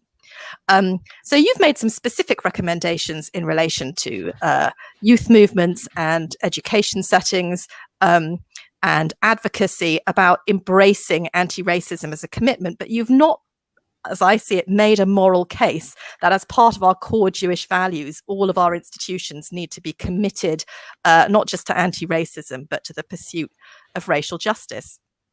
And I wonder whether you've felt that there are some institutions for whom it's really easy to say we absolutely should not tolerate racism and discrimination within, but who either don't really see a link or feel a bit resistant to or ambivalent or uncomfortable about the idea of the Jewish community taking on our role as allies in racial justice struggles. And does that work? Can we be fully inclusive as a Jewish community if we're not committed to anti-racism as a core principle beyond the synagogue walls, as it were, as well as within? That's a really good question. I think, so I didn't consciously go well, I'm not going to talk about, obviously there's a little bit about what happens outside of the walls of our community. I didn't consciously decide not to. It was partly about our scope and also partly about the issues on which our witnesses disagree. But one of the phrases I use a lot in the report, and I've used a lot about talking about, is person-centered, right? No one thinks of themselves as a disintermediated set of protected characteristics. So you're not being inclusive. So actually, to give a really specific example, if you are a first generation Yemenite Jew who has come into the reach of the hostile environment, inclusivity is not just your community going, hey, we really care about the contribution you make to our Jewish identity, and we observe 30th of November, as important as both of those two things are. It's also about saying we recognize that there is this thing called the hostile environment, which quite literally prevents and scares you, and at one point threatened your ability to be in this country and participate in any form of national life, let alone British Jewish national life. And I think if you don't support someone throughout that whole, their sort of whole lived experience, then of course you aren't being properly inclusive. One of the reasons, of course, one of the difficulties is that, as people who read the report will know, that means very different things for our witnesses, right? We had witnesses who felt that very powerfully and strongly about very sort of strident pro-Israel advocacy. We had witnesses who felt very alienated by insufficiently strident pro-Israel advocacy. But I think it does show that sort of inclusivity isn't just a thing you do in one bit of your life. It has to be across the whole piece, because you include a whole person. You don't sort of only include them in one. It's not kind of like, well, we're inclusive to black people who are Jewish, but we're not inclusive to people who happen to black people who happen to be in our spaces. And I think one of the most, to me, these moving bits of evidence does actually concern someone who's not herself Jewish, has no intention of becoming so, but was working in a communal space. Thank you.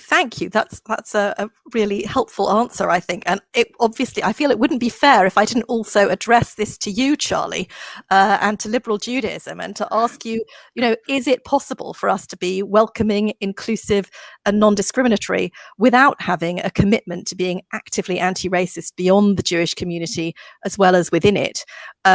Do we need to commit ourselves explicitly to anti-racism as a reflection of our core Jewish values? And do we need to be striving not just for reform, but for transformation? I mean, I can't say anything other than yes, of course we should, but that's far too an easy answer to give, because I think part of the reason I'm here is about our accountability and what does that mean?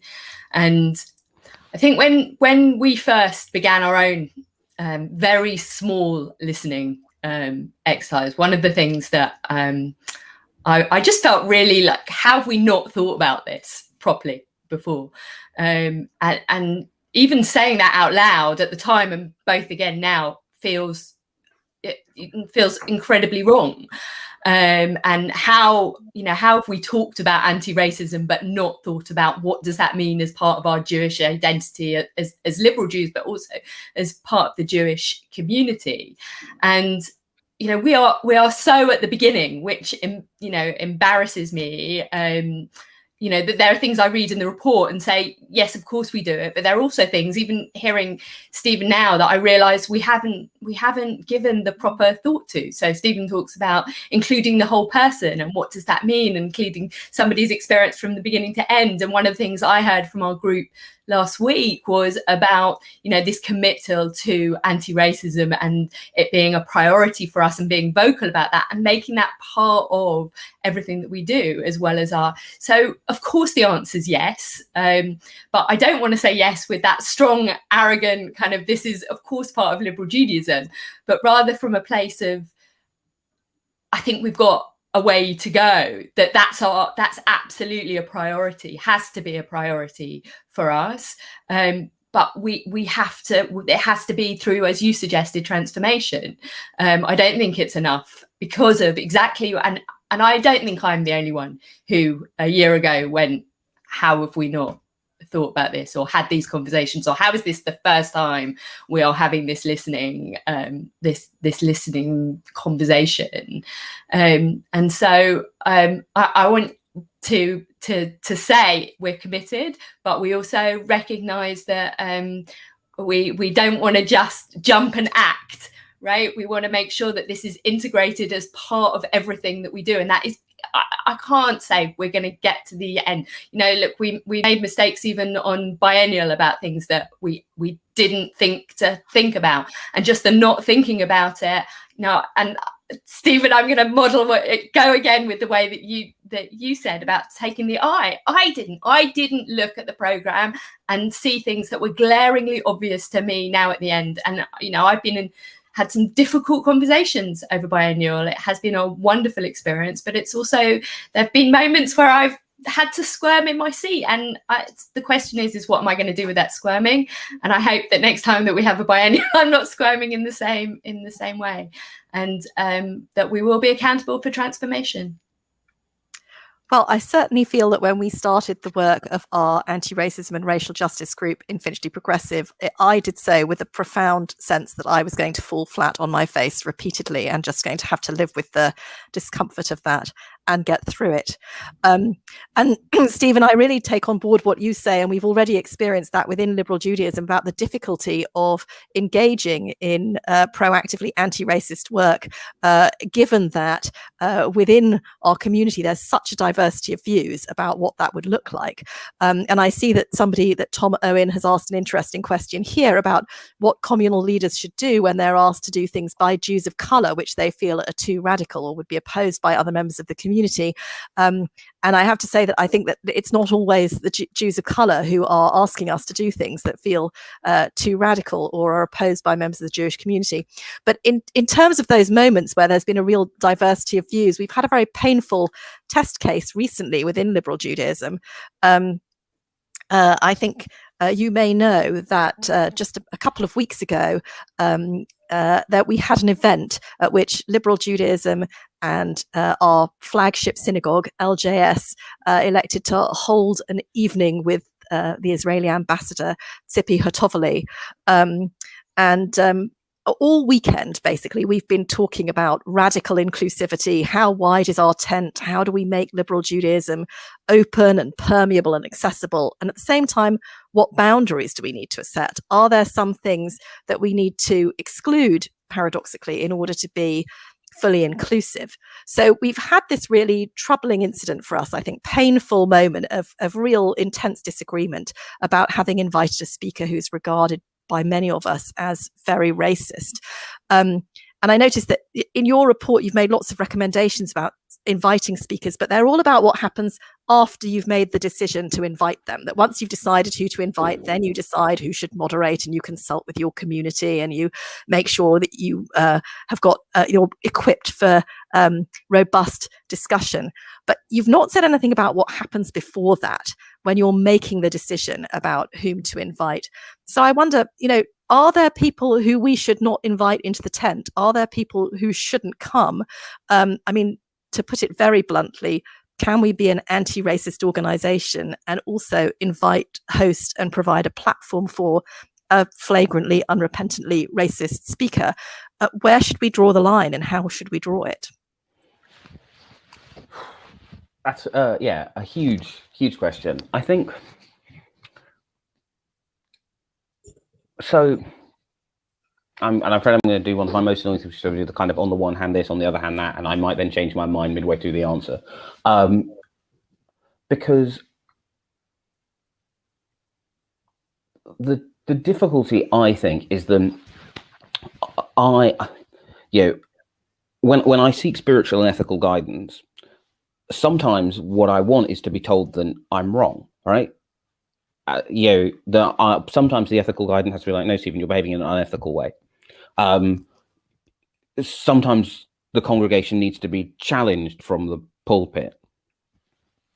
Often, actually, maybe arguably, I'm not getting any value if I'm not being sort of challenged to live differently. So the question, so instinctively and obviously instinctively as a journalist, I start from the perspective of there's no hard and fast rule for a fit and proper person. There is the criteria is, well, look, is this a speaker of significance who there is a value to our audience being able to hear about from us in a way that someone else can't provide? Now, of course, for others, they'll start from a sort of a much less maximal position. We'll go, well, no, actually, there are some positions which should be in outer darkness, and that's the sort of correct approach. And this is, I guess, a really long-winded way of saying I don't know. I think I instinctively start from the position that you invite and you need to be robust. I think, however, what you need to be realistic about is that if you invite someone and your argument is, oh, well, we'll challenge them or we'll convince them of the error of their ways or we'll have a free and fair debate, I think it's an act of supreme arrogance to believe that, it'd be an act of supreme arrogance for me to think, if I interviewed, say, politicians I think are beyond the pale. If I were to say, if I were to interview, Lawrence Fox or Nigel Farage, for me to say, look, the reason why I'm doing this is what they've been waiting for is, another Stoke Newington based left winger to say, aren't these positions wrong? And they'll suddenly go, oh, yes, they are. But there is an argument for saying, well, look, these are people of significant figures, and therefore I should interview them. And I think instinctively that's kind of where I think organizations in our community should also land, which is, look, is there a specific reason for us to do this thing? And are there specific questions we will ask that no one else will? Rather than the kind of stuff about, exchange of debate, which I just think is it's a fairy tale view about how people actually change their minds and how change happens. Sorry, I'm aware that possibly wasn't at all an answer to the question. Well, actually, I think that's a really helpful answer. And I think that for us as liberal Jews, we definitely are caught in a bit of a contradiction because on the one hand, we're really committed to creating spaces of dialogue and encounter where we can have really free and open and difficult conversations and be open to challenge and change, and that we need to be able to show respect to people whose views aren't the same as ours. But of course, that's really different from having a conversation with somebody whose ears are effectively closed.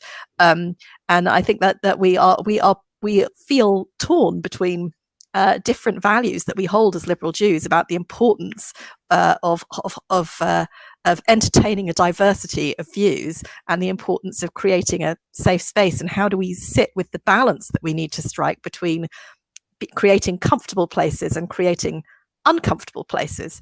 And Charley, I know you know that I'm going to direct this question to you too.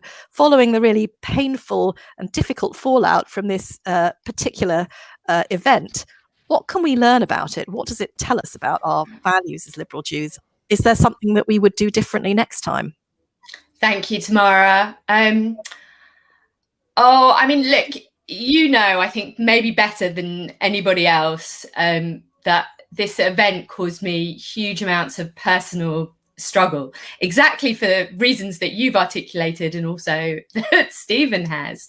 I was asked, I had met the ambassador prior with a number of other leaders from Liberal Judaism, and I'd spoken about that, and I'd been asked by numerous people across from all different segments of our community that they wanted the opportunity to put their questions to her personally for themselves. And I feel like there is something about my position which privileges me in terms of the conversations I'm able to have and the questions, the challenge that I'm able to put.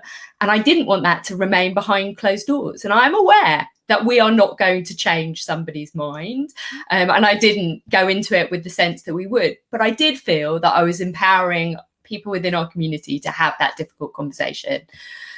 I'm really saddened by the fact that we upset members of our community, really deeply saddened about the way that happened and why it happened. And I don't know, and I honestly, I don't know whether I would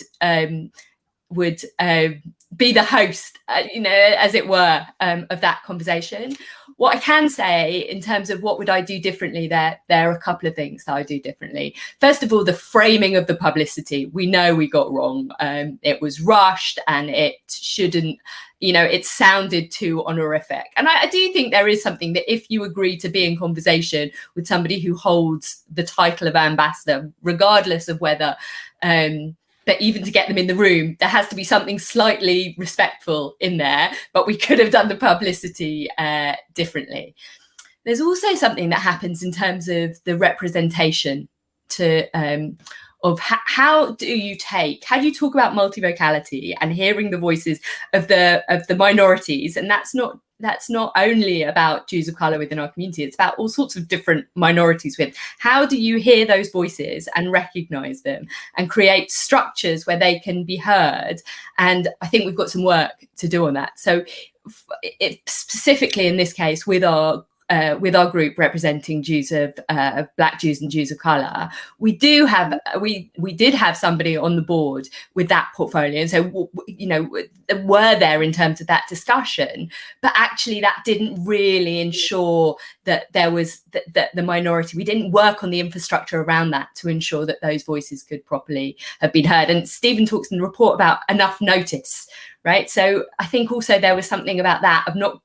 We didn't give enough notice for people to be able to put their views forward and have that discussion and allow spaces within our communities to have that discussion. I also think the other thing is you're never going to have, especially over Israel, you're never going to have consensus in a community about, especially not in a liberal Jewish community, about what's the right thing to do. But there is an opportunity for us to talk about why we're doing it. And I don't think we talked about that either. And look, I think, I'd end with, I'm doing, I was doing some great reading about, what does it mean that somebody sent me about being a culturally competent leader.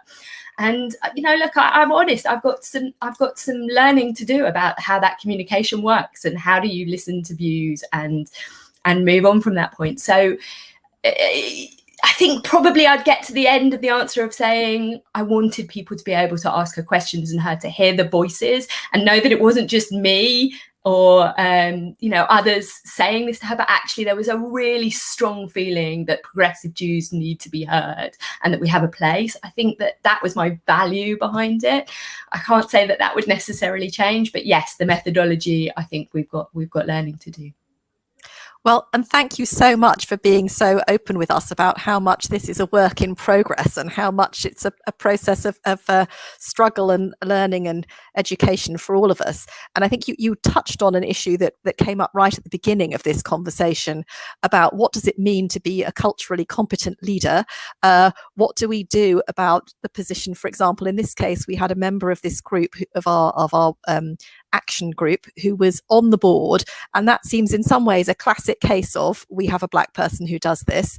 How do we do a really effective job of increasing representation of Black Jews and Jews of colour in our leadership, and how do we allocate responsibility and act responsibly in leading on issues around racism in particular? And I guess for me, Stephen, this brings us back to my anxiety about what happens when a group of predominantly white Ashkenazi Jews leap in feet first with an ardent desire to implement as a sort of almost a top-down tick box exercise at its worst, all of your recommendations.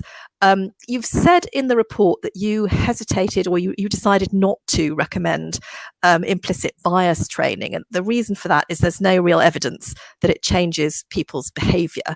And I have to say, I wonder whether that's the point of implicit bias training or whether it's a reasonable expectation, because it seems to me implicit bias training might help us to understand how systemic racism and unconscious bias operate, but it's really a diagnosis rather than a cure. So, we all know we should eat less and exercise more, but anyone who's ever tried to lose weight knows perfectly well that the fact you understand that and you want to change behaviors, if they are deeply rooted in habit, if they perhaps even operate below the level of conscious decision making, you need more than an understanding of why it's important and a desire to do it. So I'm wondering what the risks might be if we leap in feet first. And I'm wondering if implicit bias training isn't the answer. How can we develop our skills and our knowledge and our competence? And what might we need, if not by way of training, then in need of conversations or other kinds of learning, or perhaps other professional support or interventions that can be helpful for us in supporting long-term self-awareness and behavior change, so that we come to this work and at least don't do harm? Yeah, so that's quite a big question. I'll sort of start. I'll start with the easy part. So yeah, implicit bias training. I was, I agree it can be something that is helpful if you're sort of already on board with it, whether you want to call it implicit bias or affinity bias, or whatever term you sort of want to use. I mean, even the government's recent report on this does accept the idea that the concept exists. They just similarly go, well, look, there's no evidence and this works. In the context of the report, one of the reasons why I specifically rejected it in that chapter is that the issues at play were ones of explicit bias. They weren't problems where, kind of the problem of, in one case, a synagogue which barred this woman from, first tried to prevent this woman from entering with her British Somalian carer, eventually after much palaver did, and then essentially invented a pretext not to invite, to bar them in the future. That synagogue clearly has a lot of problems, but implicit bias was not one of them. And one of the things I was keen to avoid, and one of the reasons why I hope the recommendations are very tangible, is I think there's a wider problem in British society at the moment that organizations are very keen to go, we accept there's a systemic problem, we're going to do, kind of this sort of magical form of training. We're not going to do anything about any of the actual problems on our own doorstep. I think we see this with the COVID death rate, which, yes, is in part about wider societal problems, long-term legacies of poor housing, et cetera, all of which are too big for any one organization. But it seems pretty clear that one problem is, if you are a doctor in the NHS who is not white, you are more likely to be given more shifts and less PPE than if you aren't. And that may be a problem which has its roots in a broader cultural problem, but is a specific problem in the NHS that they can work towards fixing today. So I think, my view in terms of people rushing to implement these recommendations is that is broadly a good thing, because they are things that leaders can fix today. I expect that some of that process will unearth things I didn't think about. One of the reasons why I'm very keen that someone else in 7 years marks my own homework is that there will be things I've overlooked. But I think, the kind of first do no harm is a great medical principle. I'm not necessarily certain that in a political and organizational change context, it is a particularly useful one, because sometimes the only way to find out whether or not something works is to try and do it. I think Rabbi Charley's point about being more honest about the conversations you've had yourselves internally, I think is a really important bit of wisdom. I think whenever we have a difficult conversation in the NS about whether or not to do something, we always have this tendency, once we've reached a decision, to go, okay, let's just rush it out the door. And we don't need to talk to anyone. We don't need to air our dirty laundry in public, which I actually think is the polar reverse of a good way to model a controversial decision. People are just as competent, as clever as one another. It's actually more helpful to go, look, here's why we did this. Here are the arguments we made. You obviously want to avoid kind of lapsing into that sort of New York Times reporting on the New York Times sort of doom spiral. But I think when leaders are sort of struggling with how to implement stuff without doing harm, actually talking through their thought processes is great. It's a really useful way to bring people along with you, but also sometimes when you talk something through, either you go, oh wait, that's an obvious problem, or someone listening to you talk through goes, wait, have you thought about this obvious problem? We're always better off with a broader and more open conversation about difficult decisions, rather than kind of having lots of very fraught conversations and then going, well, let's rush that out the door as fast as we can. Well, it sounds very much as if part of what you're saying is that the way that we equip ourselves for this work is by having frank and open conversations with each other, and not particularly as if there are other resources or other sources of expertise that we need to import in order to build our capacity for all of this. But are there, do you think, whom should we be seeking to have these conversations with? To what extent should they be exclusively internal? To what extent do we need to recognize that there may be external expertise that we should be drawing on, or other models that we should be communicating with to try and understand how to do this effectively? Well, I think it's a bit of both, right? There are parts of the report where I've explicitly leaned on the existing body of UK equality law. The challenge, of course, isn't UK equality law, even though the Equality Act is a step forward in this regard. But UK equality law kind of takes it as read that prejudice is a thing that they do to us, or I guess from the perspective of most people who've written UK equality law, when you think about those demographics, it's like, here's a thing that we do to you. And it then became slightly challenging to transplant that on the context in which everyone involved is an ethnic and cultural minority of one kind or another. And some of the issues in the report may kind of cross-cut each other in slightly strange ways, right? And someone may suddenly become a minority, in one space when they weren't in another, and that then feels challenging and very difficult for them. So I think there are some cases where we need to look outwards to the British community. There are some organisations within our community who I've specifically praised in the report who I think provide a good model of best practice. And in some instances, I have obviously explicitly drawn on things that happen in the state of Israel, where the challenge of being a minority in a Jewish space is in some cases directly applicable, and also from one another, right? Now that we've set out and there will be an implementation plan and all that stuff, now that this challenge of the report has been laid out, different communal organizations, different denominations will encounter different kinks and will find different ways through.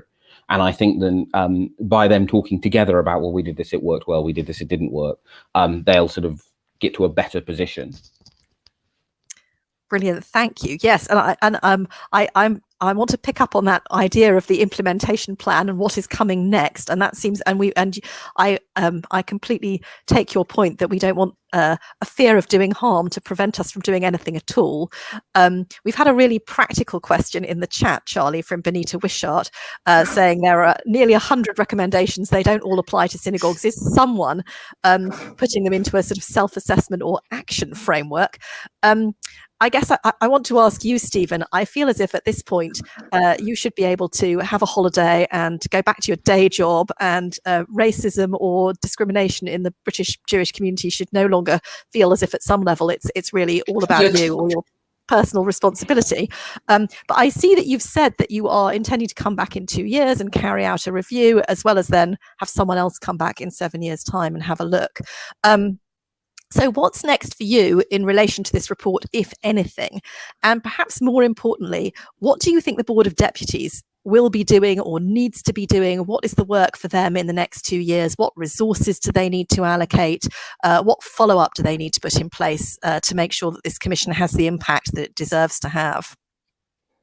Well, yeah. So the plan for me first is partly, as you say, to have a bit of a break before coming back and then looking, basically, look, how did this work? Did this work in practice? Has this been implemented yet? If not, why? The board has already started work on an action plan, and they'll be reaching out to stakeholders and leaders across the community to draw that up, which will have tangible, delivery risks for particularly for organisations which aren't synagogues. And I think that will be, one of the things I anticipate if I am asked back in 2 years' time, which of course is not in my gift. One of the things I anticipate is I will talk about whether or not that has been adequately resourced, but I'm very confident that they will sit down and then the implementation plan will be detailed and well resourced, because I think the important thing is both for them to enact the recommendations for them, but also to provide a hub for anyone who wants to take these recommendations on board, and to provide moral leadership about the need to take these recommendations on board. I will come back to Benita's question and to the specifics of implementation for us at Liberal Judaism at the end of this session. But before we get to that point, I wanted to ask you a little bit more about some of the specific areas of focus in the report. You've spoken a lot about education in Jewish settings, and we are a synagogue movement. For us, in our synagogues, the place that the education setting that matters to us is our cheders or religion schools.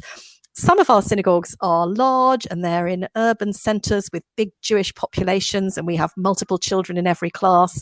Quite a lot of our communities are quite small, they're quite remote, they're not in areas with a lot of other Jews, and there may be very small numbers of children in cheder. I wondered if you could tell us a little bit about what you found out about representations and depictions of Jews of different backgrounds in educational settings, and what do you think what practical steps can we be taking in our cheders to make sure that the full diversity of the Jewish community is better represented in the few hours a week that we have for Jewish education? Yeah, so the kind of overarching theme of a lot of chapters, but particularly in education, was people didn't feel that they were seen and that they weren't always accurately depicted. And that kind of happened in a couple of ways. One, sort of this way, and I do this myself as someone who is, South African and Ashkenazi, then I kind of default to this, our story as we came to the United Kingdom in the 19th century, and which of course doesn't apply if you are Mizrahi Yemenite and you came here in the 20th century and you are similarly part of the sort of post-imperial diaspora. It doesn't apply if you are Ethiopian Jewish, and it doesn't apply if you are a convert. And then there were understandable and of course most of these issues in education are sort of broad society-wide ones, but obviously within the context of my report, I'm only talking about the Jewish perspective. So kind of the typical ones that, something's really stayed with me, someone saying what they loved about the Prince of Egypt is it was the only time that they saw a depiction of Moses and Pharaoh where they were the same color, which obviously they would have been, rather than this kind of weird thing where you have kind of, Pharaoh, an inexplicably kind of, dark skin, incredibly, dark skin, kind of very, very black person, and Moses, an inexplicably very, very white person, when obviously neither of those things would have been true. So I think one of the things in any space is just for images to be historically specific. And then the other thing was basically people saying, look, it would mean a world of difference to me if, when we said this thing is called an X, they went, and it can also be called a Y. That broad sort of, we have multiple words for the same thing in our traditions and communities. So I think historically accurate depictions, an awareness of our, and this again very much is something that I have realized I need to check myself in doing, that kind of awareness that we don't all have that story of we arrived in the 19th century and then inclusive language in terms of going, look, we call this an X, but it's also called a Y. I think are the kind of things in that space, although I do appreciate it's a very limited amount of time. And one of the reasons why I've directed a lot of my recommendations towards Jewish studies is the very useful and very frank feedback from stakeholders, and that was the bit of the curriculum in schools that had the most flex, and therefore was the most sensible place to put those recommendations. Well, again, I really appreciate how some very practical and focused ideas about where we can start. And I think that's certainly one of the first issues that I think we're really going to be grappling with as a national movement is really looking closely at resources and curriculum for our religion schools. So thank you so much for that. When you talk about resources, presumably created by Jewish institutions for Jewish children that represent Pharaoh as a very, very different color from Moses, I guess it makes me want to ask you, do you think that racism in the Jewish community is just the same as and has the same causes as racism in the British community as a whole? Are there forms and causes of racism that are particular to us? Have we been complicit in racism in particular ways as Jews? And is there work that we need to do to come to terms with or to understand Jewish racism in particular? So I think a lot of it, I mean, in terms of that specific example, one of the challenges actually is a lot of material that teaches story, our stories is actually just produced to teach stories of Christianity. I mean, actually, that goes in both good and bad practice. The Prince of Egypt, for example, something which a lot of our witnesses did really like for that reason, is made by Christians, right? It has a great cast of Jewish actors, but it was made by Christians. And so some of it is specifically about, kind of British culture. And some of the unique Jewish challenges are about difficulties created by British culture. Why is security a particular issue? Well, because unfortunately our community does face a real serious terrorist threat from neo-Nazis and from jihadists, and that means that there is a conflict in terms of spaces being safe and them being welcoming, which simply does not exist if you are, an Anglican church. Also, they're all lucky; they've all their own buildings, right? So you can just make these very specific recommendations. Whereas, if you have to, rent a school or another space, it is quite a different challenge. I think there's a distinct challenge for any minority about the way its own status as a minority, one that experiences prejudice and persecution, can cause it to think about racism towards other groups as a kind of second order offense, and almost to do a kind of, there's both this kind of weird expectation that we should know better, which I actually think is a bit insidious. I don't think it's true. I think it also kind of creates this sort of weird justification, and isn't it great and we've experienced prejudice because we've learned how to be better anti-racists. But I think it also means that, and I think you see this with all minority communities, there's often a kind of tendency to kind of go like, well, we definitely know better. And even if we don't, we have a hard time. So shouldn't like white British people be the ones having to worry about this stuff? There's more of them, etc., etc. So I don't think that there is a specific kind of communal form that exists separately from society, but I do think there is a separate challenge because we do also experience racism. We all experience racism. Then there's a separate challenge, and it's very easy to therefore kind of go, oh, do I have to also think about this as well when I do it? Or also, surely I've learned from it, because the reason why it's tempting to do this, well, we're wise on this because we experience this, is it would be nice to believe that when we experience anti-Semitism or when we experience any other form of racism, that we've got something out of it. The sad truth is we haven't. But I think it's very tempting to believe that it's a teaching experience, because otherwise you just have to go, well, that was horrible and I wish it hadn't happened. Yes, I absolutely. I feel that, and I also feel your impatience with it as an expectation that we should be morally improved or benefit some way from adverse experiences that we're not actually responsible for, when they could just be vile. I'm really aware now of pressure of time, that we're coming to the end of this session, and I would love to stay in conversation with you for longer. I feel very compelled by this idea that we might be able to get you back in 2 years' time when you review the report. And I wonder, if you do come back in 2 years' time, what would look like success to you? What would you like to be able to tell us has happened in 2 years? And what would you like us to be able to tell you that we've done? So it's a bit of a cheating answer, but in 2 years, I would like most of the recommendations to either have been implemented or to be in train. And what I would like, because I would find it unnerving, I think if they were implemented, people went, oh, they worked brilliantly. Well, that doesn't, I'd love to believe I'm perfect, but that doesn't seem likely.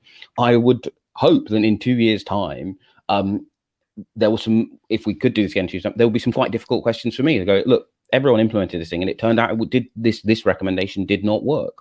And I hope, in 2 years' time, we'll both have stories of success, but there will be specific difficult questions for me to answer and to think about. Then I have to go, look, we tried that, we need to do something else. Well, I love your cheating answer, because it brings us back to this really practical question of how do we as communities now go out and implement as quickly as possible all of the recommendations of this report as they apply to us. And I think that's where we really need to, the note we need to be ending on. So the first thing I would say to everybody and anybody who is watching this today is, first of all, by all means, read the report, read it thoroughly and in detail, but go back to your communities and make sure there is someone in your community, preferably someone on the board or council of your community, whose job it is to oversee the implementation of this report and to report back to council and to report back to your community, and also to be a point of contact for Liberal Judaism and with other communities, so that we can all work together on that implementation. And Charley, I want to turn to you again with Benita's question about implementation and say, for Liberal Judaism, what are you going to be doing, both at the national level and also to support our communities to do this work? So I don't want to end this report with a promise that I've got a sorted implementation plan and I know exactly how we're going to roll that out to all 40 liberal Jewish communities. What I can say is, in the same way as Tamara just excellently articulated that our communities need to make sure that there is somebody responsible for it within their communities, we are going to be there to support communities working on their implementation plans.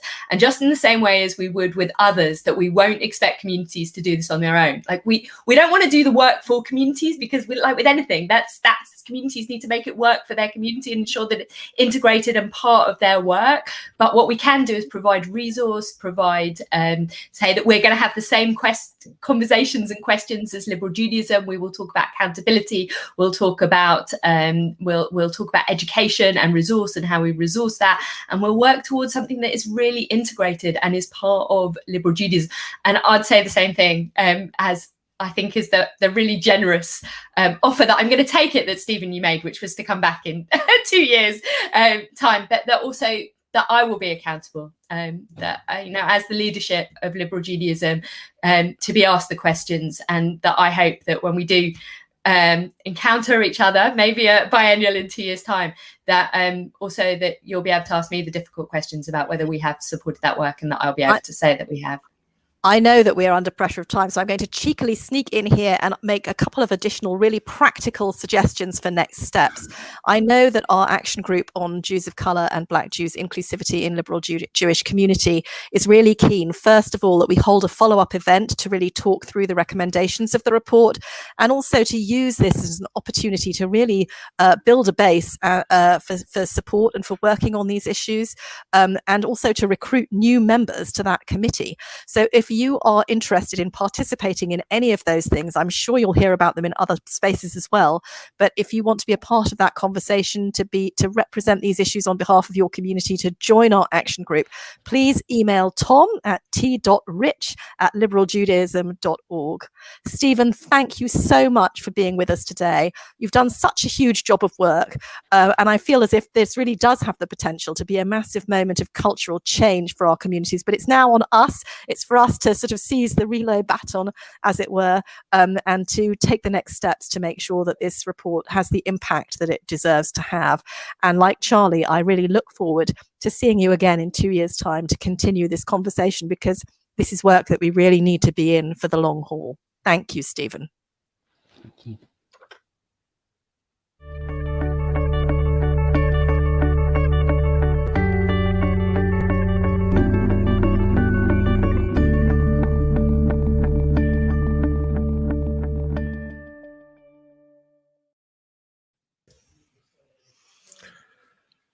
That was interesting. That was fun. We're going to get Stephen on Do You Know What, aren't we, Leo? We're going to try to get Stephen on Do You Know What. Down as somebody to join us in the next couple of weeks. Yes, we do.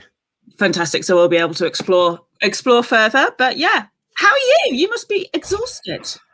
Yeah, it's been a lot of work behind the keyboard doing all of this with the team, with Andy, Zander, John, and with the help of the team from LJ, including others. So it's been great. I feel guilty. I've just mainly been watching from I think I said Tom instead of John then, but it's both. Anyway. Tom and John.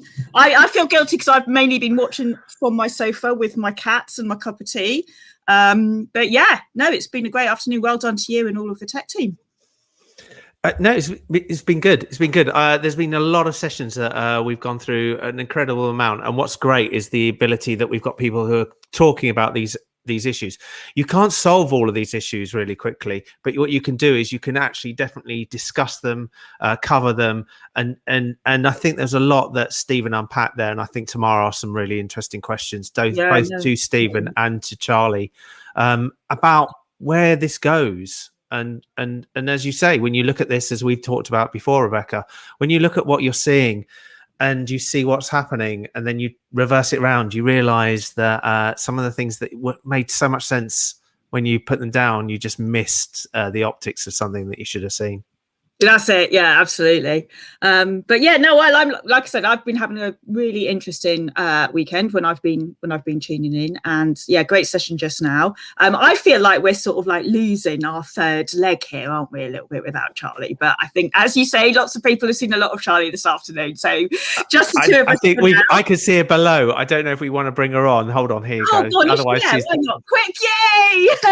Quick JKW reunion. So if anybody doesn't realise what we're talking about, the three of us run a podcast called Do You Know What? There's two liberal podcasts there. One is the one that we run, and the other one is run by some exceptional rabbis who produce another podcast out there. Yeah, theirs is a serious one, isn't it?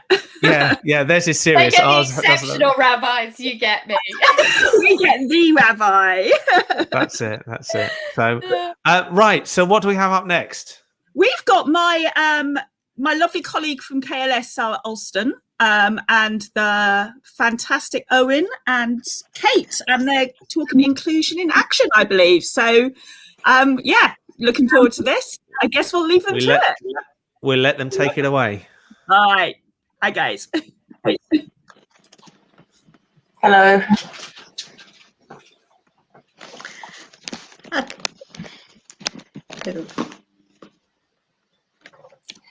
Are we going to have, Charley, we're going to have some people presenting? We are indeed. So first of all, hello. Hi. It's lovely to see you. Welcome, Sarah, Owen and Kate. First, I want to thank the three of you because I've had nothing to do with. I've just found out who are our finalists. And so I know that you've been doing some really reading through the presentations and the proposals, and it's really, I'm very, very excited to see what's up. So I am just here to, as Owen likes my community briefings on a Thursday, I think, and my Eurovision style. So I'm just here to keep order, basically, and to stop our judges fighting between themselves. So we're going to have a really exciting afternoon to listen to the proposals from each of our communities. And we have Birmingham Progressive, Finchley Progressive, Kehila, and South London Liberal Synagogue are our four finalists. And they were given the task to present not only a proposal for something of the best way to pilot a programme for inclusion for their communities, but something that could be able to be passed on to another community. So we've had this big theme for a couple of years now since our last biennial, really focusing on collaboration. So we wanted a project that could be something that could be taught to another community. They could try it out and passed on. So we're going to not delay any further, but we have our first community up, and that is Birmingham. Hello, Birmingham. Let's see, Leo was too busy being on stage. Now here we go. Hi, Elizabeth. Hello. Is Margaret up? She's got the one with the slides. Here we go. Sorry, I'm just trying to get hold of one of our participants in the presentation who couldn't get on, but is on my phone waiting to speak. And I'm going to, hopefully this will work.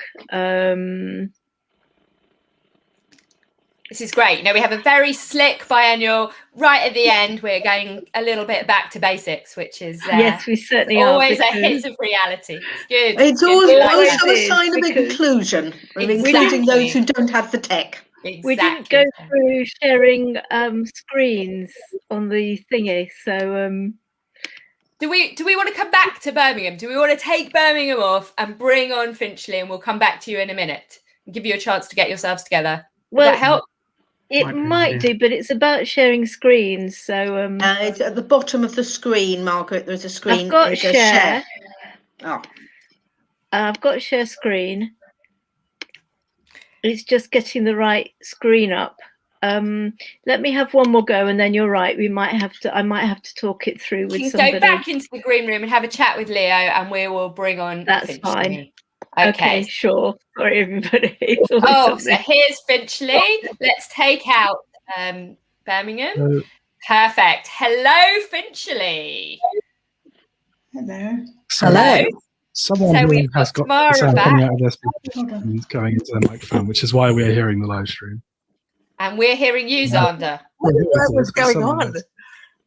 I thought that was impressive ventriloquism, that several people were talking without any lips lost moving. Beverly already. No, Tom, Tamara, we can hear all of the other room. So Sarah, Owen and Tamara, mute yourselves for me for a second. Let's see if that makes a difference. Oh, I'm not sure how to do that. Down the bottom. Oh, we've taken her out. Right, it's back to us.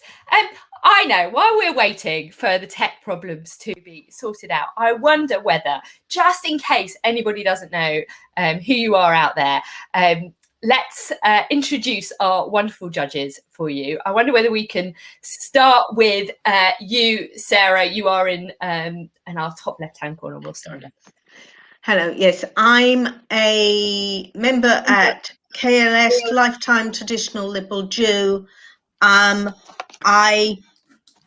So it's my Jewish background. The reason I've been asked to do this, I believe, is because I am a teacher who has been working with the promotion of inclusion, particularly special needs, and safeguarding over the last 25 to 30 years. I've been particularly involved in inclusion, and I have just written a book, The Inclusive Classroom, on how to make this real in our classrooms across the country. Thank you, Sarah. It's lovely to have you with us. Owen. Good afternoon. I'm Owen, a member of the Board of National Officers with the Inclusion Portfolio. I think my credentials come from the fact that I was born deaf with Marfan syndrome, and yet sort of pursued life mainstream, overcoming as many obstacles as possible. I've professionally been involved in equality and diversity issues since, goodness, probably the 1970s. So I've got a long, big track record. Okay. Thank you, Owen. And Kate is here because, as a rabbi, you never stop trying to get back your your previous students into the room. No, really, Kate, definitely here in their own right. Kate. Yes. So hi. I guess I was a big part of the Liberal Jewish Network when I was younger, and I disappeared, as I'm sure many of us do. Charlie's managed to rein me back in for this, but I'm really interested in getting involved again in the community. But yeah, I'm queer and trans, and I do a lot of work about inclusivity in the workplace and getting, you know, any marginalized groups kind of access to spaces that they don't have access to for whatever reason. So that's kind of some of the work that I do in my work as an art director, which is what I run a small design studio in South London. Small design studio. Follow Kate on Twitter, Instagram, and you'll see kind of the amazing work that they do.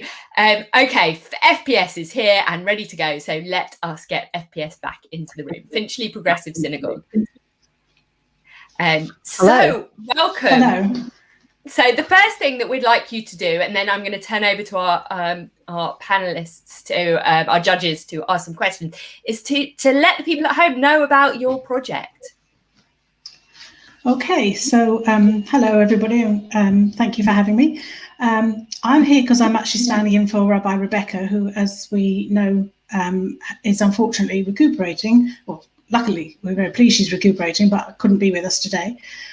So I'm standing in at the last minute to explain our project, which is to set up an inclusive service and support activities to go along with that. And I'll explain a little bit more about myself first. I joined Finchley Progressive 2 years ago, and last year became a member of our council. And I got the community support coordinator role. I offered to do this, and I wanted to look at how else we could provide support for people within our community, what people wanted us to provide as a community. And I was attracted to Finchley Progressive because it's such a busy, vibrant community. There's so much going on throughout the week, sessions, that I really enjoyed that and thought there was something for everybody, but clearly we have issues that we need to address. My background is a teacher of children and adolescents with severe and profound learning difficulties. I've been in special education needs teaching for over 30 years, and I've been in mainstream schools as a SENCO, and I'm now an assessor for and teacher for people with specific learning difficulties, dyslexia. So I was very interested when this subject matter came up. So we want to look at establishing a regular Shabbat service that is as inclusive as it can be for anybody who is unable or feels they can't access the more traditional type of service. But we also want to run alongside, parallel with that, at a different point in the week, a support session or a learning experience, social activity related to a Jewish theme, whether it be a prayer in the service, whether it be Tikkun Olam, a festival, tzedakah, or any of those aspects. We feel that it wouldn't, just a service isn't enough. We feel that we want to extend it to a learning experience, and something that we all are able to decide to go on to the coffee, lunch and learns, the study sessions, the drop-in sessions. These people don't have that opportunity. So we feel we want to take it more than just a Shabbat service. We want to move it along from there. The need was identified in our discussions when we set up our anti-racist strategy support group last summer, that we wanted to be a more inclusive community. And through those discussions, this became a need as well. And during the first lockdown, I attended one of the Zoom coffee mornings that Rabbi Rebecca was running. And one of the people on that coffee morning that morning had said that she has an adult daughter with learning difficulties who she can't bring to any of the shul activities, and she would like something for her. So we became very aware that this need was something we needed to address. I was aware of the Finchley Reform B'Yachad services, and then we've also now been in touch with and joined ELELS at their Shabbat Shalenu service, which was fascinating to see how they did it on Zoom. And I went to the Lunch and Learn study session today as well, so I've learned even more today, which is brilliant. So it's an area that's missing from our community, and our community is not just about services, it's not just about a building. So we want to include an inclusion project that aims to give this group of people something that is not currently available to them, so that they can enhance their Judaism, and everybody at FBS can also become richer from that experience as well, because hopefully they will dovetail into each other. So where and how? Initially, we may have to do this on Zoom because we don't know when we'll be able to fully be back in the building and resume normal activities. And I do have ideas on how that can happen, because I attended the Board of Deputies evening that was held a few months ago on inclusivity, which was a fascinating evening. And people from different agencies were talking about how they've changed, how they provide what they provide, and how they change through, and have been doing it through Zoom by sending out activity packs and resource kits so they can still carry on their work via Zoom. So I can see how we can do that in the autumn and beyond if we have to, but hopefully we will get back into the synagogue building. So we'll be looking at setting those up if we have to in the autumn. And once we're in the building, we can then be introduced to everybody physically, welcome everybody, explain the setup. We will not have any expectations that people have to come and do anything. If they want to just come and be a part of that building in the room with us, observing, listening, whatever they want to do, however they want to do it. We need to develop our knowledge of signing. I am a Makaton trainer, so I have some Makaton knowledge. We also have people who have some BSL language. We need to look at all augmentative alternative forms of communication, whether it be symbols. And in our bid, we want to buy the widget software package so that we can then have that on various computers within the synagogue and be able to produce resources really quickly and efficiently. Our building is already fairly accessible. We have people who are wheelchair users coming into the synagogue for various activities. We wouldn't use our bimah for the service because that's up a flight of stairs. We would make sure we bring everything down so we are all on the same level. It's all accessible. We do have a disabled toilet, but we also have had feedback from some people that it's not that accessible for some people. We are imminently going to start a refurbishment program. We've had building permission and plan passed by Barnet Council, so we are going to look at how to make that more accessible.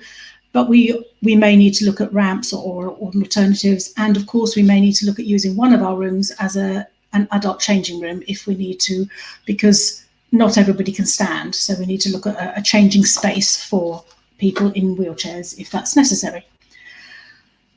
Who would be involved in that, in running these activities and these services? Rabbi Rebecca for certain, Zoe Jacobs, who is our Community Development and Education Officer. We have a wonderful team of musicians. I have already said I would like to be involved, and we have our Beit Tefillah committee, who I have had a discussion with as well about this, and we need to establish a team of volunteers and other people. As I said, it would be for anybody who can't access the traditional type of service, who wants an alternative. It might be people with medical issues who don't feel they can get up and go in and out as often as they might need to because of, for whatever reason, people with mental health, neurodiverse issues, anybody, absolutely anybody who doesn't feel they can access our current services. And it won't necessarily be just for members of our community. We obviously would advertise it amongst our own membership, but we will also look to the wider community as well and go to schools, care homes, Jewish groups, anybody that might have an interest that lives in and around us. So what we do in the sessions, as I said, I have ideas from the Board of Deputies, from the meeting at lunchtime from ELS, from Richard Jacobi and Mitch. That was incredibly interesting and informative. I have my own ideas as well. So there's lots and lots of things that we can do. I've been in head teacher of a religion school as well, so there's loads of mix and match ideas that we can do. Beverly, what a great presentation! Thank you so much. I want to give a moment to let our panelists ask any burning questions that they have for you. Over to you, judges. Right, may I begin? I really thank you, Beverly, for this. It's really marvellous because your enthusiasm, or should I say your community's enthusiasm for equality is just absolutely encouraging and marvellous. Absolutely. There's so many great things happening, but I'm not clear, though, when you're talking about services, do you mean that you will have a sort of a special service once a month for people with additional support needs?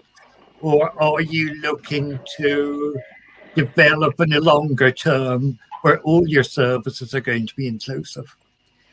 I think this inclusive service would be maybe once every 2 months, with the alternate month being a support activity.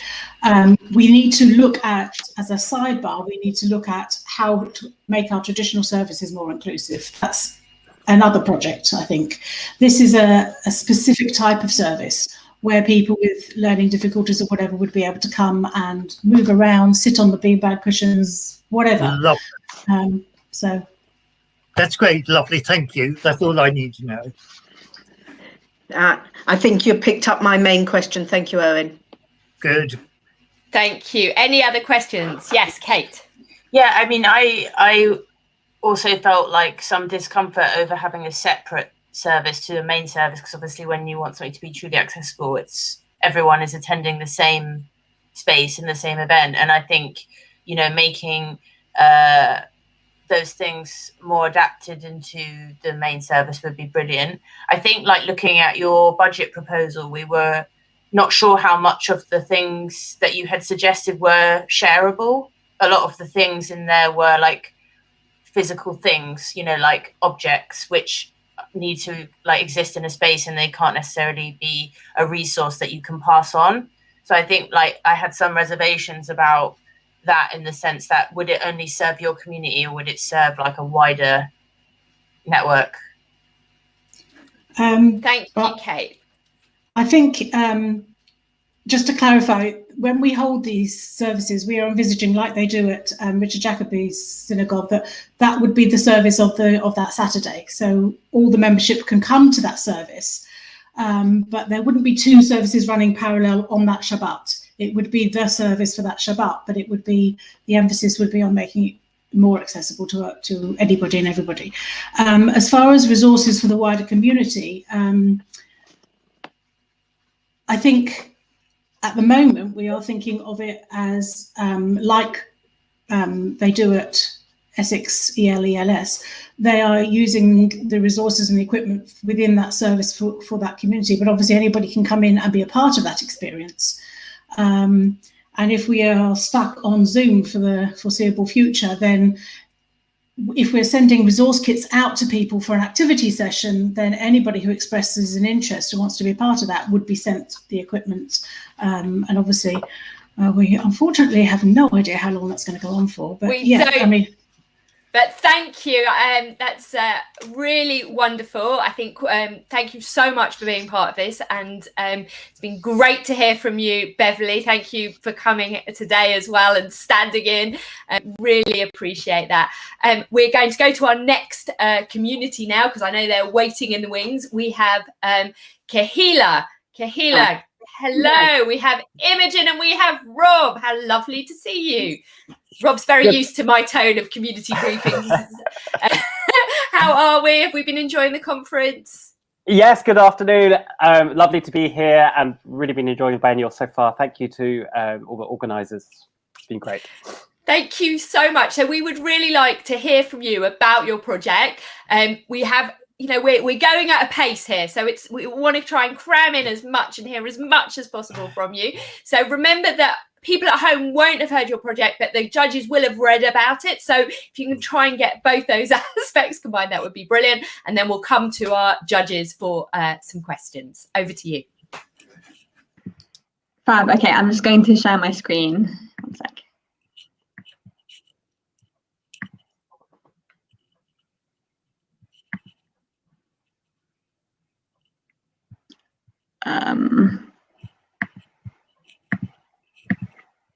Sorry, just 1 second. Rob, do you want to maybe just introduce it while I sort out the tech?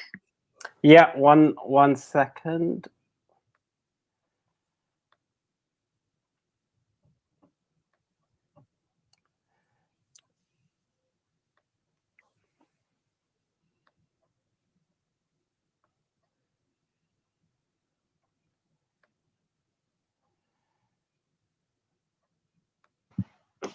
Sorry, I'm putting a bit of a face because the tech that we rehearsed in the green room is no longer working. So click to share, yeah, because when I share the screen, it's kind of, it's not available in a separate window. I think we'd have to go for a quick verbal. Yes. Yeah. Should I just, I'll just share. Is it okay if I just share my entire screen, or is that? If you're happy, go for it. I'm happy to do that. It's just nobody. I mean, the comments aren't very interesting anyway. Okay, cool. I'll share the entire screen. Right. Oh, hang on. Sorry. Here we go.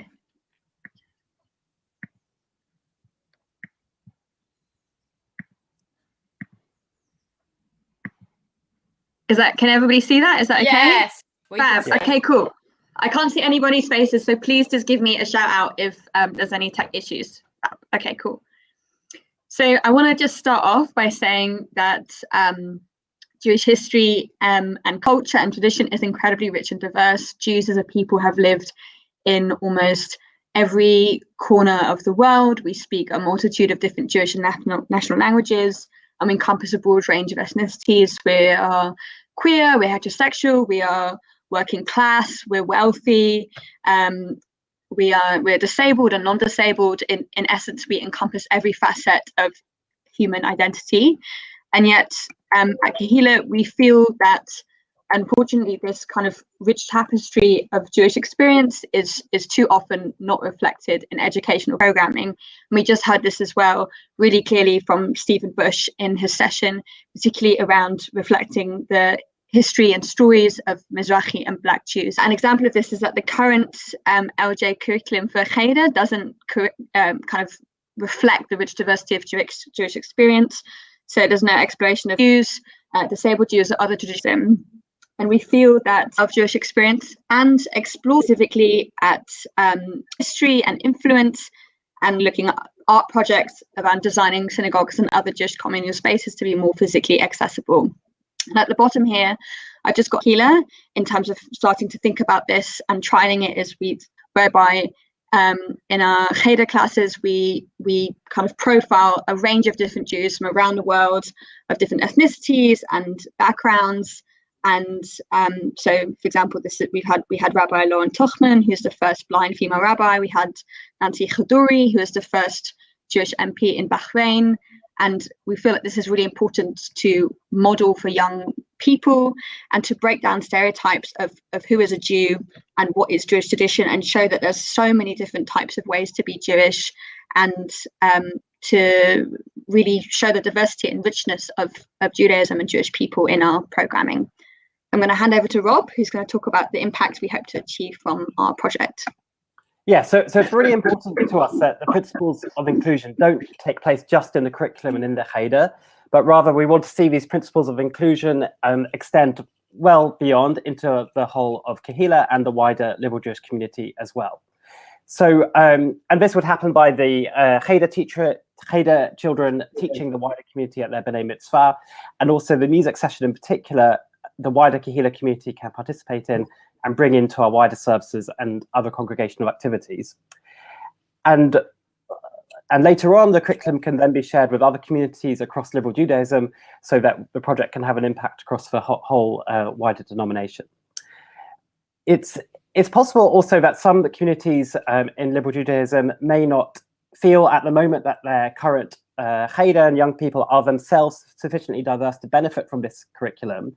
But we want to embed in our curriculum the principle that we have to think about inclusion and accessibility for both those people that are in the room and those that are outside and not there yet. So we hope that by having such curricula embedded in our Cheder and other LJ synagogues Chederim, that we will be able to really stretch out these principles of inclusivity, so that our young people and future communities can be as diverse as we all want them to be. Wonderful. That was wonderful. Yes, as Owen said, really excellent. And I'm so glad, Imogen, that you got to share your screen. It was great. Judges, quick questions. I think my good question is, have you yet got ideas about how you're going to share these resources on a wider scale? Because they sound really exciting. Do you mean with other communities? Yeah, so I see, so as I said, so I really want to establish a conference that will bring educators together from across liberal Jewish synagogues and probably maybe also Reform Judaism as well, and that we would work together to build this. And I think for me as well, that working group would definitely be consulting with, for example, Sephardic Voices UK and other kind of specialists who would be able to advise on the history and also around Sen as well, for example. And in terms of sharing that, I mean, obviously, Charley, this is kind of, within your remit somewhat, but it would be fantastic to kind of start to embed this within the existing LJ curriculum and get this on the website and just share this. I thought it was very clever to partner automatically with Liberal Judaism.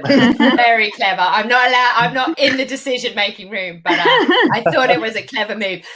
Any other questions, judges? Brilliant. We are going to thank you so much both for being here. I'm sure we'll see you again soon. And in the meantime, we have Birmingham rejoining us. Birmingham, hello. Welcome back. Straight over to you. So we managed to solve the tech by, I think it's Leo sharing the PowerPoint.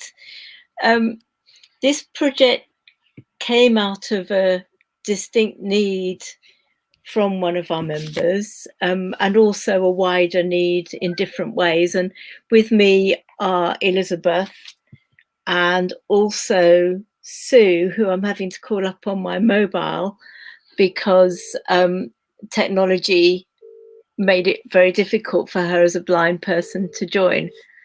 So in a moment, she'll be on speaker too. The project is called V'ha'er Einenu, Enlighten Our Eyes. And it's really got two components. One is to enlighten the eyes, as it were, of sighted people about the needs of those with visual difficulties. And the other is to facilitate the inclusion of people who are blind or who have visual difficulties in our community. So if we can have the next slide. There are three different components to the project.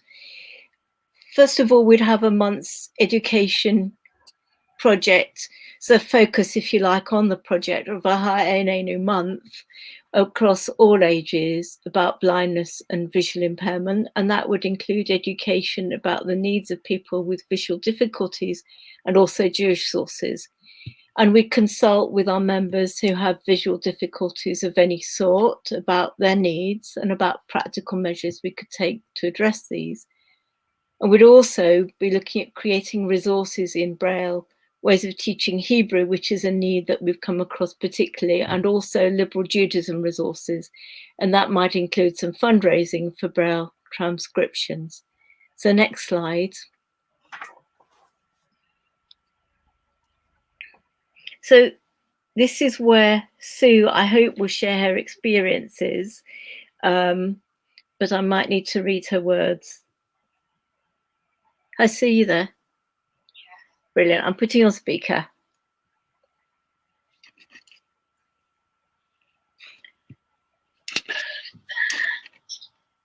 It's weird because I've still got it in the background. But they can't hear me. You're live now though, Sue, if you could. Okay. I believe that this project will improve access to literature in all Braille accessible formats, and it's important advance in inclusion and in VI people. I'm currently borrowing a prayer book which is really old.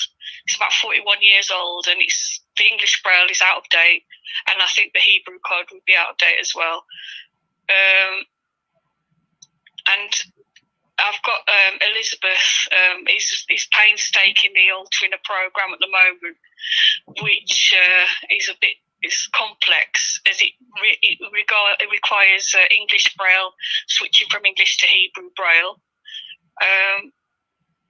And after contacting several people, I couldn't get any Hebrew transcriptions or transcriptions of other texts, but I did get some key prayers that were transliterated. And while these resources help, they are not really enough for me to get involved in the community. So I would really benefit from a device, sort of Word documents, Braille documents, because my device doesn't read PDF documents. And I just feel really strongly that this project won't just be helpful to myself, but also to people that read with screen readers and other forms of technology that will help to benefit them. And the formats will also enable people to access other platforms such as the internet and gain more confidence. And I'd like to gain more confidence in a new language, which is Hebrew. And that's really all I've got to say. Thank you very much, Sue. Now, in the next slide, Elizabeth is going to say something about the problems with Braille and Hebrew. Thank you. When we went into lockdown, I thought the pandemic would be advantageous because the whiteboard at our shul was inappropriate for blind students. I thought, great, if we transition to electronic resources, they'll load on to Sue's tablet just fine. But when I sent Sue a document, she said it didn't work. From her perspective, it was just a load of numbers. Take these two words, Baruch Atah. The Braille device doesn't know how to handle Hebrew script, and it writes out many, many English Braille words, like one, as in O-N-E, that bear no resemblance to Hebrew. The right side of this slide shows what happens when a Braille user tries to write Hebrew and send it to a sighted person. This is similar to struggles that sighted users also face. My computer came from the factory configured for English, and I had to install a secondary keyboard layout because pressing Y on my keyboard produces a Y rather than a Yod. However, we haven't been able to locate any multilingual functionality on Sue's device. When she sends me text, she's pressed the correct keys that are required for Hebrew Braille typing, but it appears to me as a confusing mix of Latin letters. These problems make it extremely difficult to communicate in Hebrew between blind people and sighted people. Next slide, please. To overcome the lack of support for Hebrew Braille, for Hebrew script on Braille devices, we will write some software that will convert Hebrew characters into direct representations of the correct Braille dots. There are two approaches. The first uses characters that both look like Braille dots to a sighted person, but more importantly provide the correct tactile feel on a Braille device. The second is to convert our files into a special file format designed specifically for Braille devices called BRF. Both approaches have advantages and disadvantages. Special characters can be pasted into existing software and put into places like web pages, where structure such as headings, hyperlinks, and tables can be retained. BRF, on the other hand, doesn't support formatting, but it is supported by Braille software and Braille embossers, which is like the equivalent of a printer. We also need to convert a file containing the Brailleist typing into Hebrew script for sighted users. A secondary issue is that when teaching the Aleph-Bet, we need to convert Hebrew script into a representation of the keys that the Brailleist will press on their keyboard. This is similar to the confusing characters that we had before on the right side of the previous slide. However, for all other purposes, the solutions on the left of this slide are superior because they avoid certain ambiguities which are too complex to get into right at the moment. Finally, it will be useful to be able to decode BRF files back into Hebrew script. This is because libraries such as JBI International distribute books in Hebrew Braille, and we would like Braillists and sighted users to be able to read along together. Thank you. Thank you so much. No, hang on, sorry, not quite finished, nearly finished. But I will keep it brief. But if we could have the next slide. So briefly, we'll evaluate the project by looking at the increased awareness of children and adults of the needs of people who've got visual impairment and the changes that we've made in the way we welcome people. And again, we'll take feedback from the people we're trying to include about how that's affected. And we'll also look at whether we've succeeded in getting any Braille resources. And finally, if we can have the last, we hope the project will benefit individuals, our synagogue as a whole, and the Liberal Judaism movement. Obviously, it will benefit individuals who are blind or visually impaired because they'll be able to participate more fully in synagogue life. And sighted members will benefit from increased awareness of the needs of people with visual difficulties. We'll also benefit from the increased participation of members who previously had difficulty in being fully involved because of their disability, and will contribute an enormous amount to our communities, and it will bring our community together in a common purpose. And we hope that Liberal Judaism will benefit from the educational programme and the Braille resources that we'll create. So we hope there'll be a benefit much beyond individuals to our community and to the movement. Thank you. That's absolutely excellent. Good. Can I jump in on this one? Because I really think you've raised a very, very important issue to get the discussion and conversation going on visual impairment throughout our communities. This is absolutely great. I've just got one reservation that I think we really need to think about, and that is how accessible is Braille to people, because it's, you know, it does raise an awful lot of issues about cost and about the actual numbers of people that go through the educational system and learn Braille today. So I think we need to take that into account and look at possible other options. I do really have my reservations about Braille. Thank you. Thank you, Owen. Do you want to briefly respond? Well, I definitely take what Owen's saying. I think we're obviously making it wider than just Braille, precisely because we want there to be a wide benefit. And also we're very keen that it's something like Elizabeth's creating would be for the whole movement, because whereas we'd only have one Braille user, there might be more across the movement. But I think you know, we've been doing research, and there's always more research we can do and find out what the possibilities are that would benefit people.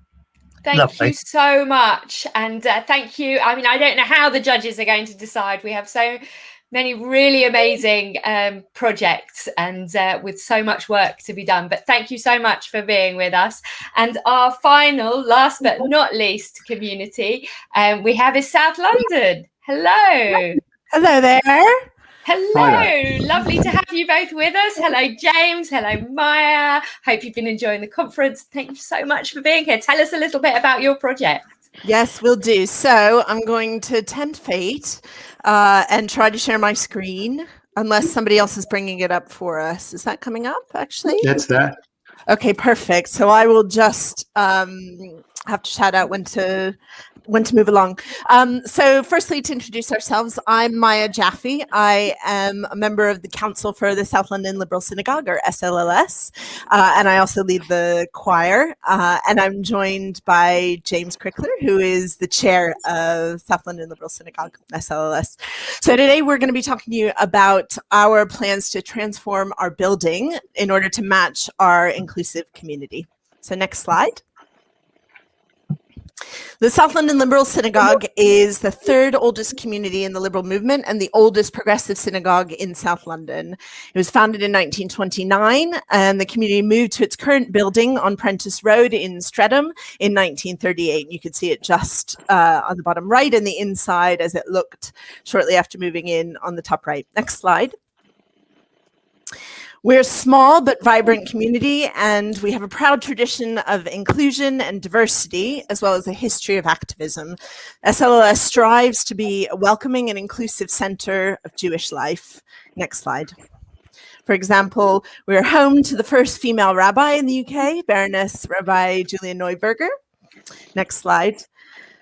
We nurture strong interfaith relations with our community, and we're proud of our diverse community, our progressive values, our quest for learning, and our over 90 years of tradition. Next slide. As many of you will know, our Abraham's Tent project did what many thought was impossible by raising the funds to create a haven for a refugee family right on our premises. Next slide. We are intensely proud of our building and our congregation's historical linkages to it. And there you see it in all its glory. Next slide.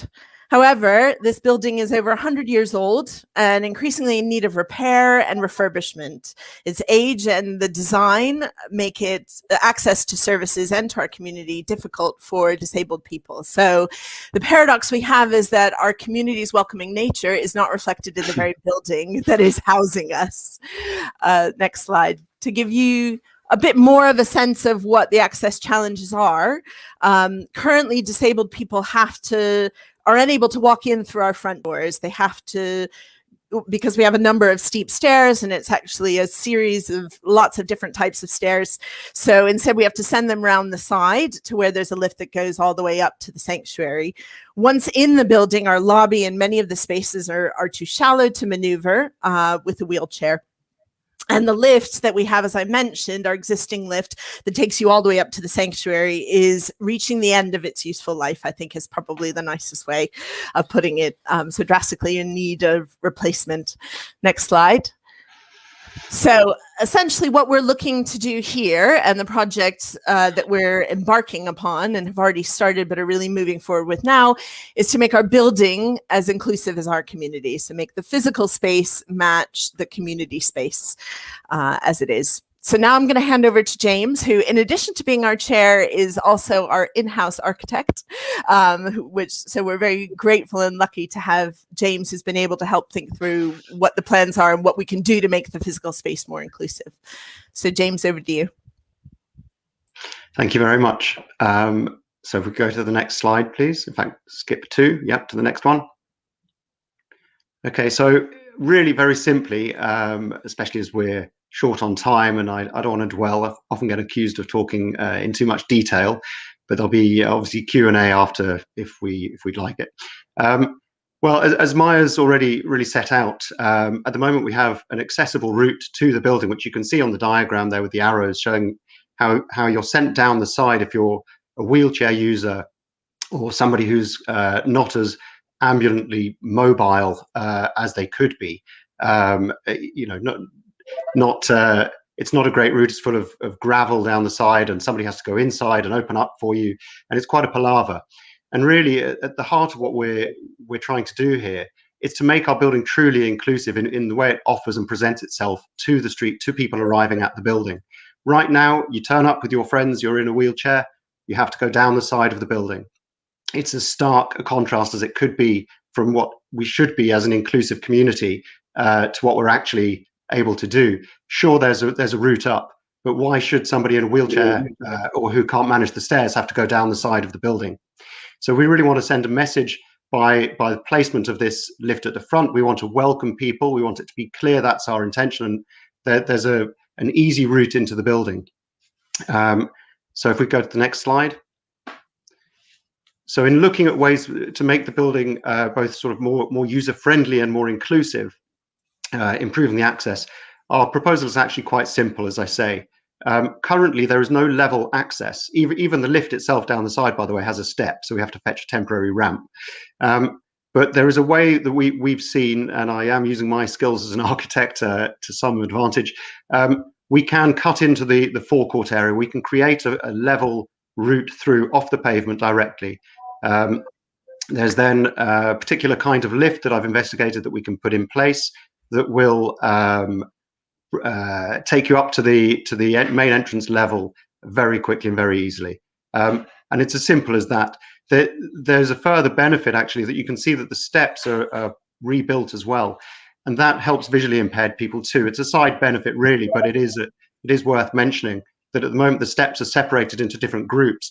And I know that that isn't ideal. So having a single flight of steps at each door will actually be a benefit there as well. And furthermore, we can build them to current standards, which will be more accessible to anyone with any ambulant mobility issues.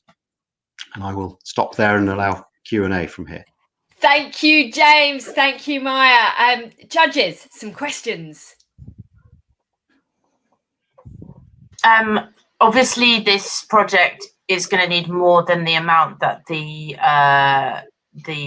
I don't know what we're calling it. The sum of funds. Funding. Yeah. Yeah. So how are you kind of going to raise the rest of the money? It's a good question.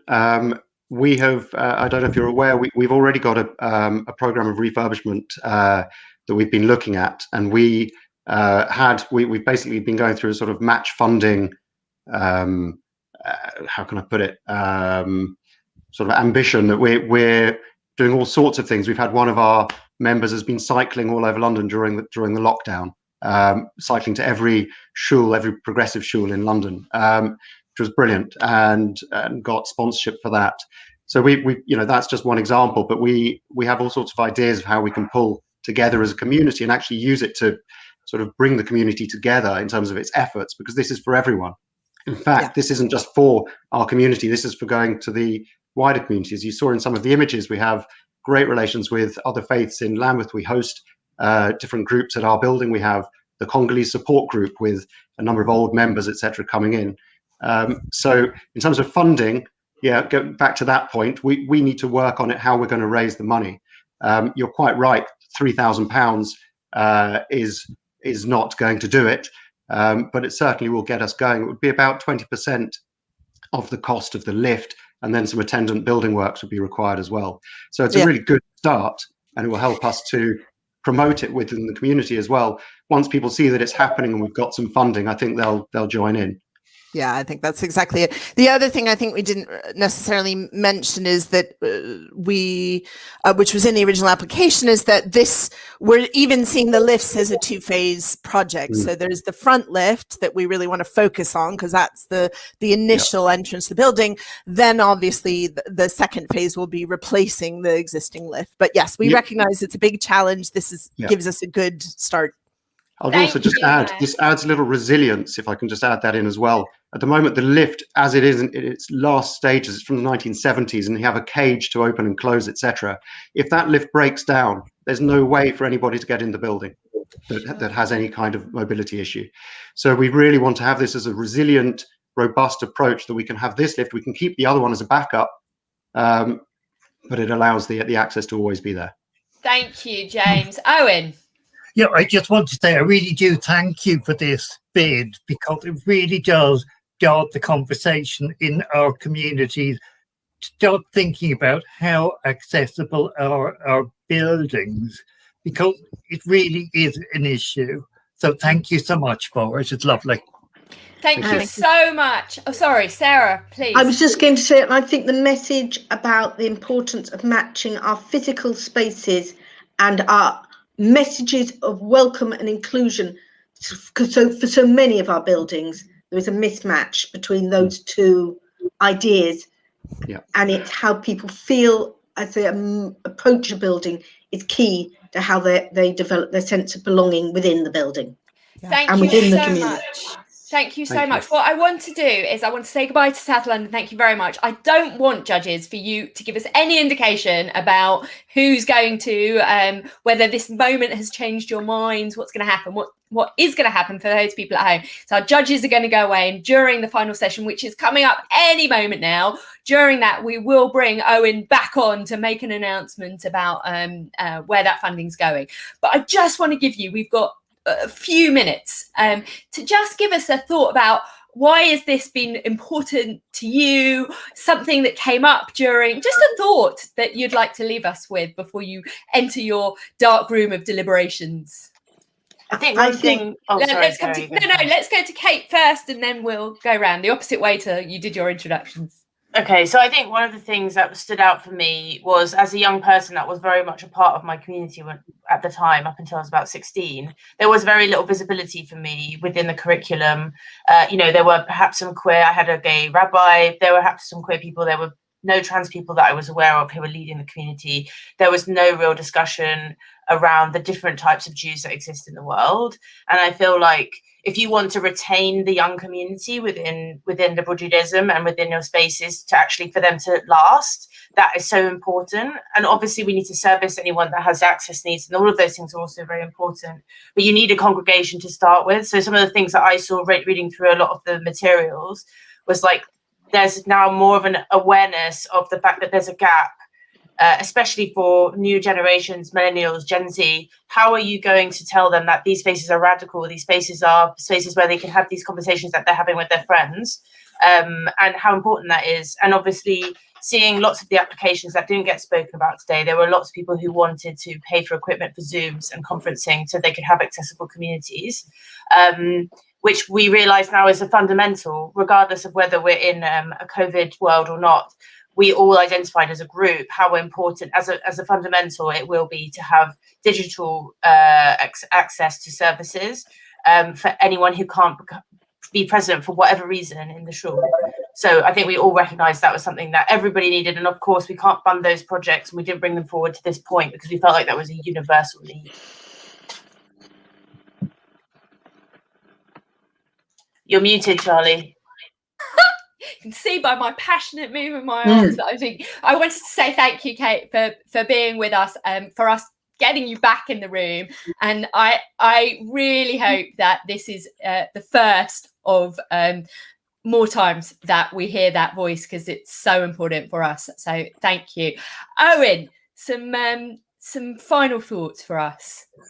Oh, basically, I think we've really got to be brave. We've got to be daring. We've got to take a risk. And I'm really so conscious, for me, one of the great successes of Biennial 2021 was all the input from the younger people, not because they were young, but they really demonstrated an absolutely superb understanding of inclusion and all it meant, and their understanding that they don't have the answer for everything. And that's what I'm really excited about. And it's really, really great. So we've got to take risks. Thank you, Owen. I think we're all leaving this conference with the sense that there is so much we don't know, but we really, really want to keep learning. Thank you, Owen. Sarah? I think one of the things that came up to us as judges really strongly is the importance and the passion for inclusion. but we became very aware that we have 3 congregations we need to serve. The ones we currently have, the ones we will have in the future, which we can predict as our children get older and as our older community get older. But what we really need to make ourselves inclusive, and I think that came out really strongly through these projects, is about the congregations we don't yet know we could have, and about making our spaces and our language inclusive and welcoming, so that those congregations join us and can be part of our future. I mean, I can't add to that. Thank you, panel. We look forward to hearing from your answer, and thank all of you so much for being with us. And so, friends, we really are coming to the final bit of our weekend conference, our weekend together, and to take us into that final bit, I mean, there's not really a better place to be finishing off, but with the idea of legacy and Lily's legacy. And so I want to invite Sean, LJ's Heritage Project Manager, and with him, Tamara. Thank you so much for ending for being patient and sitting in this slot, but it really is an important slot in the conference, and to tell us a little bit about this lower stage in the Lily's Legacy project. Oh, it isn't the last. No. We're just getting started. So some of you may remember last year's amazing launch of the Lily's Legacy Project exhibition at last year's biennial, which is funny in itself, as we know. But for those of you who are new to this or have just zoomed in this year, so the Lily's Legacy Project is Liberal Judaism's landmark heritage project, which is supported by the National Lottery Heritage Fund. So thank you very much to our funders. It is documenting Liberal Judaism radical history and heritage, and it is inspired by our founder, Lily Montagu, and the 3 M's. So Lily Montagu, of course, had very much a vision that around equality and change, and this is still visible, and she has definitely broken down some walls. And so this is the back idea of the next stage that we're launching in the Lily's Legacy Project, which is the education toolkit. We've been working now for a while on a wonderful education toolkit for schools and Chederim, and that we hope you'll use and share really widely. And today, nobody's seen it outside the team. So today is the grand day, and we hopefully will be posting, I don't know how to post the link in a moment that you can all see it, but we'll be doing that. But before that, I'd like to introduce you to somebody who's been really the key person around producing and designing this wonderful and groundbreaking toolkit, which is Tamara Barnett. But before I do that, I not to forget, want to thank everyone. I mean, this has been a wonderful biennial. It's been so great, so inspiring, lots of food for thought. I'm really honored that we're able to launch this toolkit now and today. And thank you, Charley. And I also want to thank the Youth Advisory Group, and Tamara will be telling you more about it, how we've been working together, including lots of stakeholders from LJY-Netzer. It's been such an amazing journey to work with young and very young people as well, as Tamara will be telling you in a moment. And also thank you to Jason Brown, who created together with LJY-Netzer last year a wonderful illustration, a very short illustration about the life of Lily and the founding Liberal Judaism, which you will find also used in the education pack. And we'll have some great ideas also how to extend that and work more with illustration, which I think is a fantastic idea. And of course, I want to thank everyone else who's contributed to the production and design of this toolkit. And again, I really want to thank again for the National Lottery Heritage Fund for the generous grant to enable all this work. But now, without further ado, I want to introduce you to the wonderful Tamara Barnett, who is a freelance a heritage educator, specialist in teaching and learning about the Holocaust and Judaism. It's been such a pleasure to work with you. And again, obviously, for those of you, just my last thing, we want to explore the exhibition that we launched last year. It's online and it's a fantastic archive for liberal Judaism as well. It's lilieslegacyproject.com, lilieslegacyproject.com. If somehow we can get this in the chat, that would be amazing. Please explore, and then there will be also the link, the direct link to our education toolkit, which we'll be launching this very second. There will be later on a dedicated education hub on our lilieslegacyproject.com website, but for now we're just launching it on a page, on a post. So bear with us, and if there's any issues with downloading or viewing the kit, please email me or us or Liberal Judaism, and we'll help you out. We definitely want you to have this wonderful toolkit to use. And over now to Tamara. Thanks, Tamara. It's been amazing, this journey, and happy launch. Thank you, Sean. First of all, it's been absolutely wonderful working for Liberal Judaism. I've been a member for many years, and it's so lovely to actually give something back. Lily's Legacy has been a project really close to my heart, even though I have to admit I didn't know much about it before I started.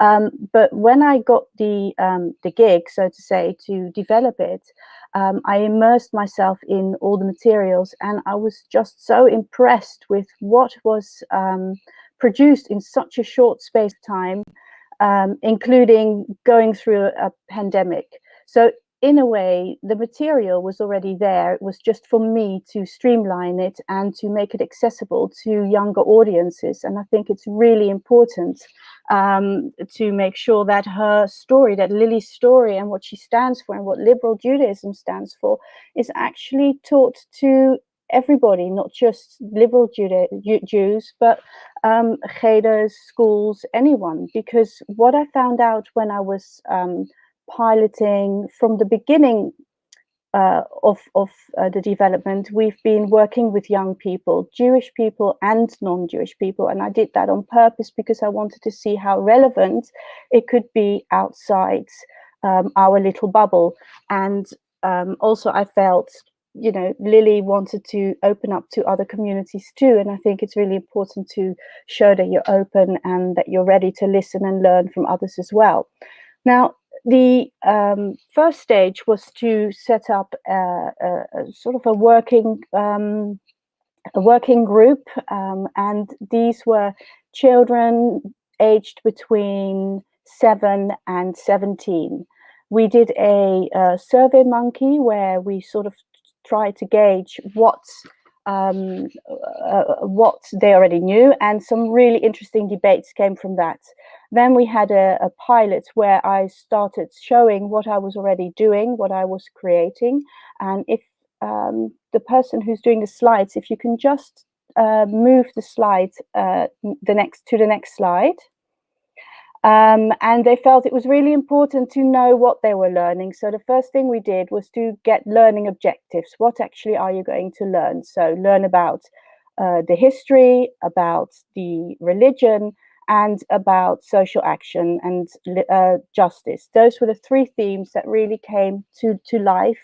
And the education toolkit is based around these 3 themes, and practitioners, whoever is working with it, can pick and choose their extension activities if you feel that the ones that I've offered are either not suitable. So there is a choice. But really it is about learning about the history, learning about how Lily managed to get all this across, even though, you know, she was a woman and in those days it was very difficult, working towards the differences, what was changed within Judaism, the religious education, and also how can we move forward? How can we be looking ahead, not just in our own community, but in the community outside ourselves. I really just go and explore.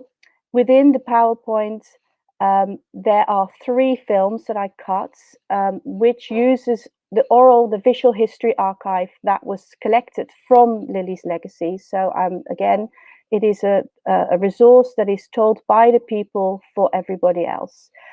Any questions and feedback is really, really very welcomed. And anything else, just get into touch with Liberal Judaism and they will forward it to me. So thank you very, very much. I've really enjoyed working on it and I can't wait for it to see it in action. Thank you so much, Tamara. That was absolutely fascinating. And I know those of us that also have heard the Lily Legacies team present over the last years that we're really excited to know how we can use it in our communities. We're putting, as you will see underneath, the link to how you can access the toolkit, and please share that with anybody in your communities that you think will make sure that it gets out there and it's used as widely as possible. And I know that Sian and Tamar would really, really love to hear from you. So if you do have feedback, things that are working great, even things that aren't, they really do want to hear from you, but they would love to see, but we'd love at LJ to see pictures of you using it, of stories of how it's been working for you. So please, please, please, let's get this out there and spread the news of the Lily's Legacy Toolkit. Thank you very much, both of you. And we're now going to welcome into our virtual studio Chair of Liberal Judaism, Ruth Seeger. Ruth, good afternoon. Lovely to see you. Nice to be back. Hi. Hi, Ruth. Thank you so much. So you've got two jobs for us this afternoon. So I'm just going to hand straight over to you. Okay. If I go over, tell me. Right. Well, the first one is the Chair's Award for 2021. And obviously, this is the first time I've ever done that. So it is a privilege to present the Chair's Award. And these celebrate the contribution of volunteers in our communities. We didn't have one last conference and people have been asking for it to see its return. Now, this past year, we've needed our volunteers more than ever, perhaps. But actually, throughout our history, Judaism has only survived and thrived because of them. Those who give their time, skills, material resources and goodwill to the benefit of our communities for the most altruistic of reasons. And they do things that need to be done. And if they get something back, and I think most do, then that's just a bonus. So these awards, for those who've won, are a token of your community's appreciation.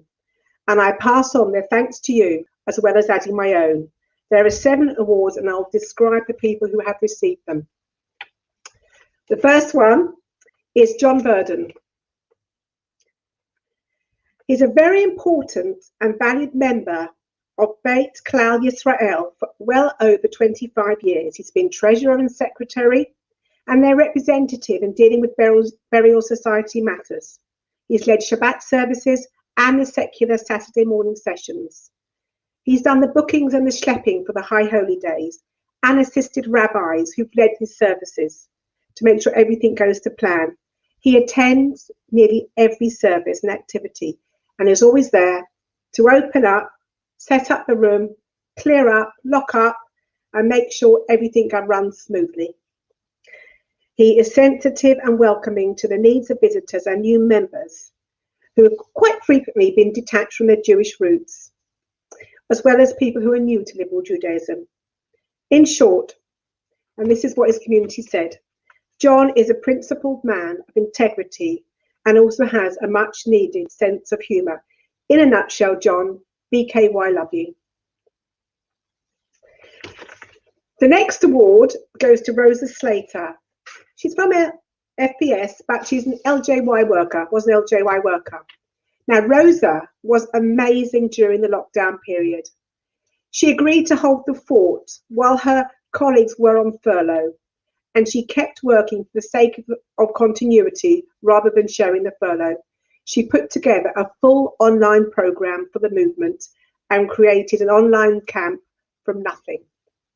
She almost single-handedly kept LJY going, giving a place for all the Bogrim to get support and from the Hanachim to come and engage. Rosa, you have truly gone above and beyond what could have been expected of you. Well done. The third award goes to Mike Harris of Nottingham Liberal Synagogue. There's kind of 2 sections to this. What Mike does for the whole community, he's been largely responsible for allowing his community to carry on and to flourish through Zoom services and all sorts of events, with the result that more people than ever now engage and get to know each other during what have been lonely times for many of us. He has a focused and energetic dedication to learning and training others to host Zooms nearly every day. And he used to go into the synagogue day or night to install or test to ensure that everything carried on. Now, the person who's nominated him also has a personal thank you, which I'm going to read to you. Mike is a psychiatrist and saved my life in a very dramatic fashion when my cancer treatment was messed up and the situation became very urgent but static. The letters, emails and telephone calls that Mike produced like rapid fire unquestionably saved me from that horrific waiting room at his cancer gone too far. My son took courage from Mike's heavy artillery style and ingeniously located the two consultants who could fix the situation. One was on holiday in France and one in Italy. In spite of these efforts, when the consequences of the new and improved treatment plan were explained to me, I declined it. My husband and sons were lovingly helping me face that future, but Mike, well, he was having none of it.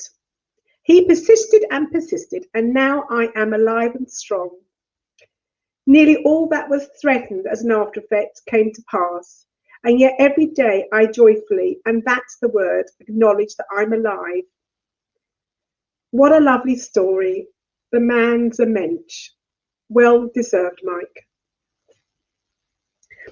The fourth award is to Craig Simmons from Kingston Liberal Synagogue. Well, I feel I see quite a lot, Craig.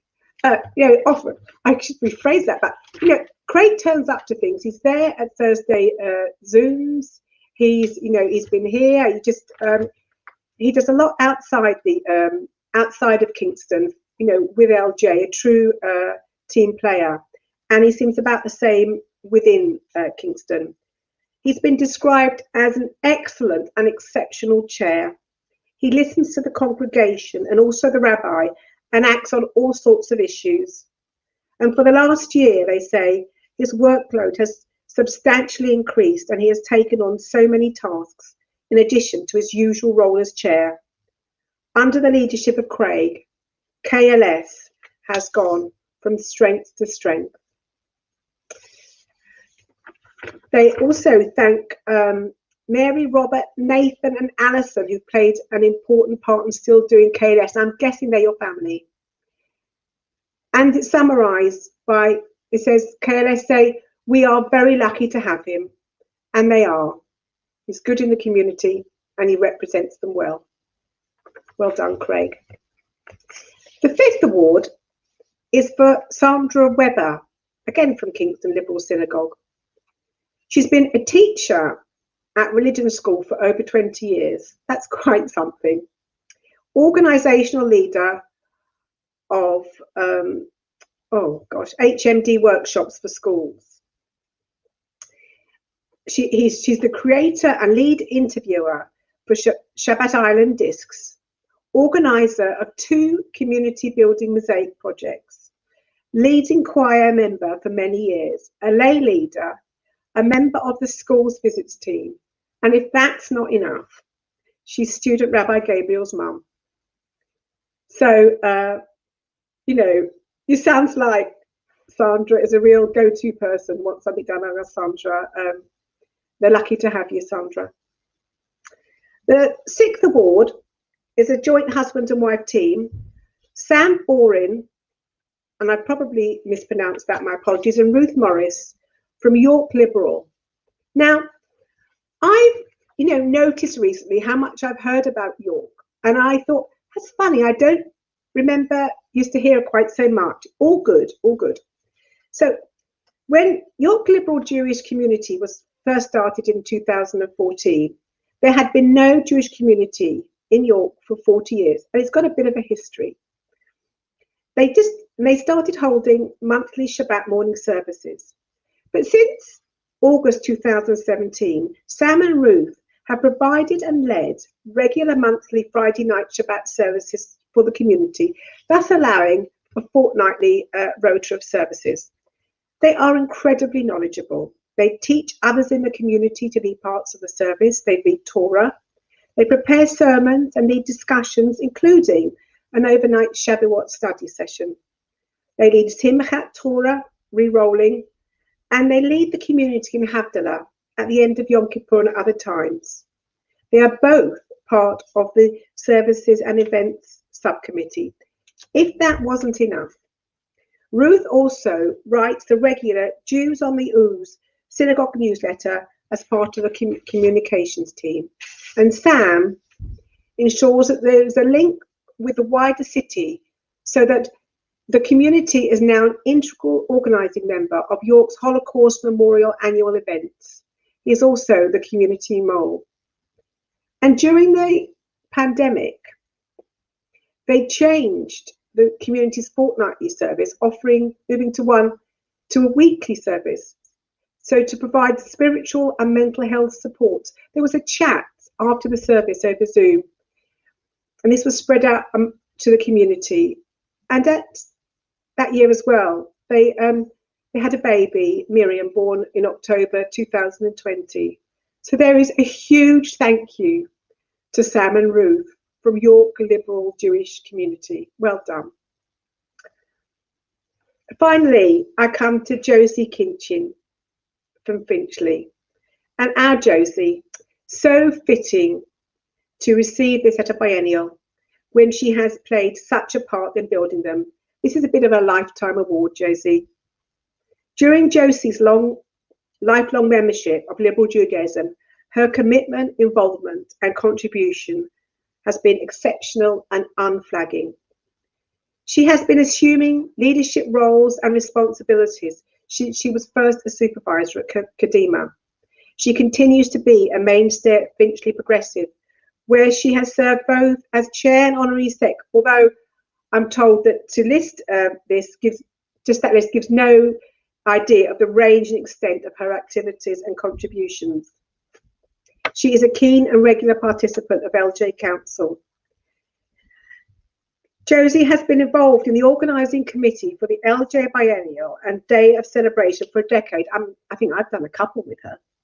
Together with Jane Greenfield, she coordinated all of the logistical arrangements for the conference and assumed responsibility for the running of the conference once it began. She has never been one to shy away from getting stuck into the unglamorous hard work and practicalities of ensuring that community life runs smoothly and efficiently and to her very high standards. She has an extraordinary capacity to grasp the big picture and translate it into effective practical action, thought through in every detail. At Finchley, she continues to assume responsibility for much of the administration services, and in particular at Afar and Bat Mitzvah. The next bit really impressed me. As an early adopter of computer technology and something of a technical wizard, in the last year, during lockdown at a time when she might reasonably be taking a less demanding role in the community, she once more stepped forward to become an advisor and supporter as the synagogue transferred its activities online. She's a regular Zoom host for services and events, welcoming participants, managing logistics, and ensuring that online events are secure, as well as providing beautiful versions of the weekly Torah and other visual elements. What can I say? The variety and richness of Josie's contribution to community life at Finchley Progressive Synagogue is unparalleled, and they say that they simply would not function at the same level without her. Well done, Josie, so well deserved. Now, I think Charley is going to send certificates to you. I am, yeah? Absolutely. Shall I carry on with my thank yous? Okay. Yes, do. Right.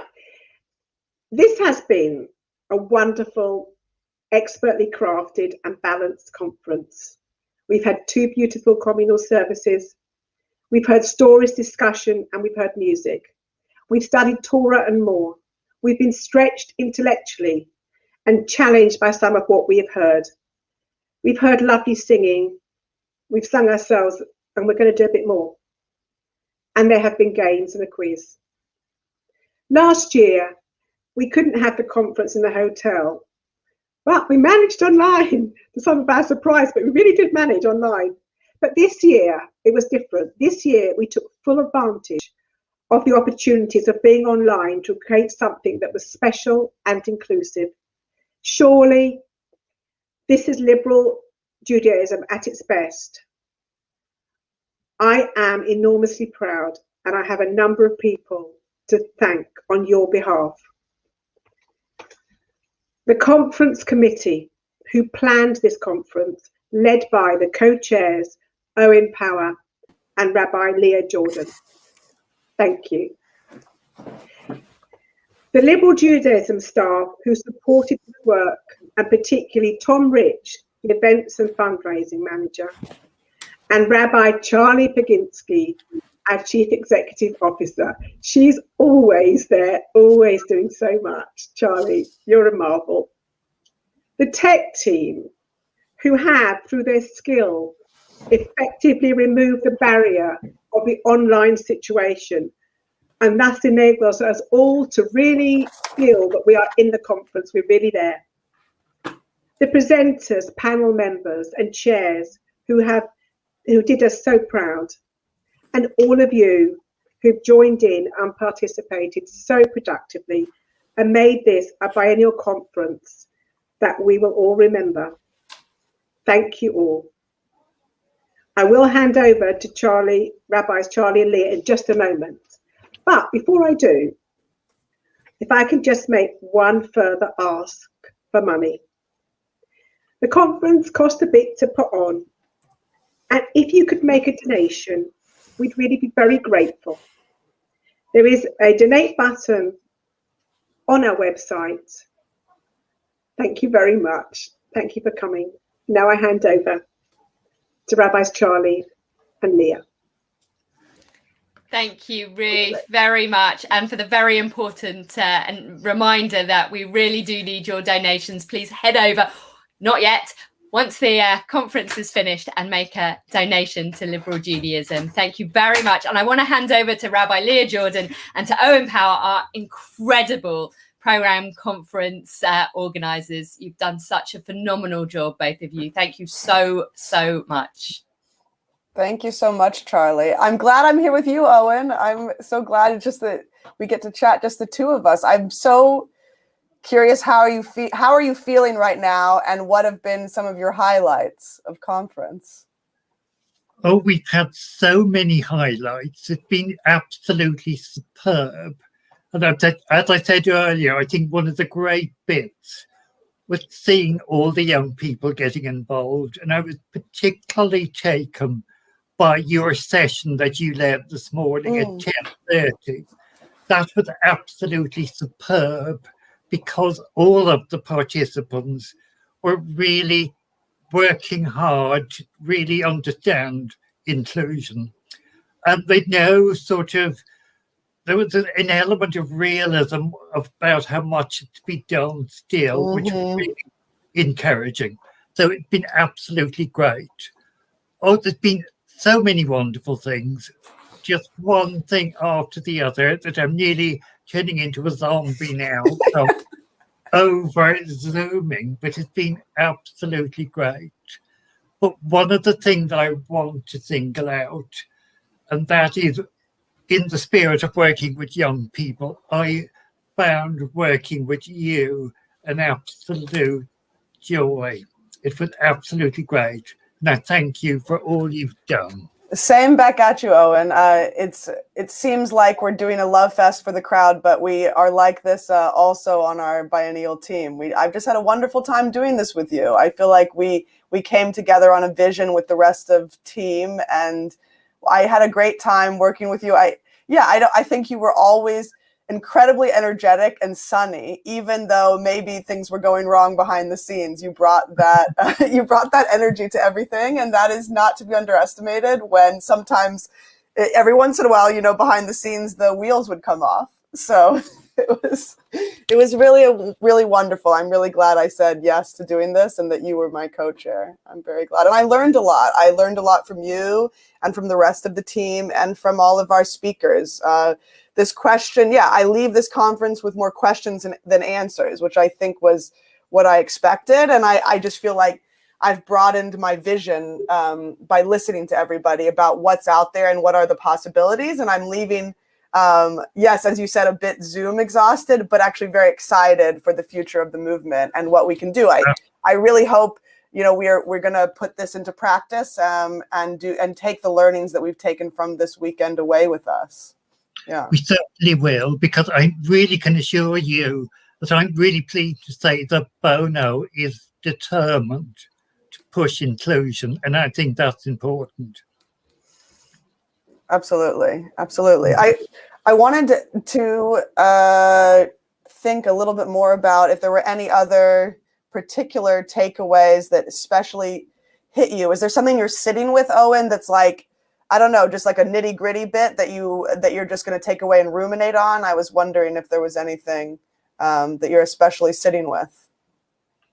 Well, I'm particularly going to focus on the younger people. And it's really that I really think is important, because education is the issue. And that's really my thing from now on, I think. I really got to push the importance of education and Heder, etc. What about yourself? I think what I will take away is that I learned I was moderating a panel and I asked a question that was personal, and I actually learned something from one of the panelists. It was just a question about how do you make multi-generational spaces, and I threw it out there. And then literally in the room was someone that had been some of the work that they had done, and it was Dex Grodner, and they said, a way to do this is to acknowledge history and to bring your elders forward and to have them teach you about the history of these spaces that you're building and about what they have done. And I just thought, so the human resources here in this room on this weekend, like, let's not say we don't know how to do this or who to ask. Let's go out and listen and ask and find out how we do this. And I just, yeah, I'm sitting with that I had a moment where there was advice right there, and I felt like that, and I learned from that. So that's what I'll take away. I think they're going to want us to hand over in a moment. So I think, Owen, you have an announcement to make, a particular announcement. I do indeed. What I want to talk to you or announce is the outcome of the Inclusion Project, because that to me was my personal highlight for the last few weeks, because it's really, really important for the conversation to start about how can we make all our communities inclusive. And it's really good if we can work together. Now, the three of us that are the judges got together to look at the bids. And I'm delighted to say we absolutely bonded and gelled immediately. And we were on the same page. So there was no division. And to us, there was a clear winner, because we were taken by the bravery of the bid, the intensity, the energy. So without another word, I could say the organization that wins the award is Kehillah. Well, I feel like an incredibly biased person right now. I'm sitting here wearing one of my many hats as Rabbi of Kehillah. And so that really pleases me. I had nothing to do with the bid or anything, but I watched that from and supported Kehillah in doing that. I'm so excited that we're going to get to do that work. I'm so excited that you have granted us that, and I wanted to thank all the judges on behalf of Kehillah. Thank you very much. Thank you. I really must stress, though, that the other bids really offered something about everything. And we were particularly taken by South London because of the thoughts put into it and over the issues of buildings being accessible. And of course, Birmingham was really, really important as well, and Finchley. But there had to be a winner, and we really were taken by the bravery of Kahila. Okay. Thanks, Owen. I learned a lot from all the presentations myself. Thank you so much. I think we're now going to pass over the both of us as co-chairs to Rabbi Richard Jacobi, who's going to share a thought with us. Thank you so much. Thank you both. And as someone who also shares a joy and a challenge in inclusion, that message from Owen was wonderful to hear. This is a little bit of a hangover from Shabbat yesterday, when we were also running late, but I had a thought, not my own, but I'll introduce it. I want to challenge in a way, the wording of the biennial title.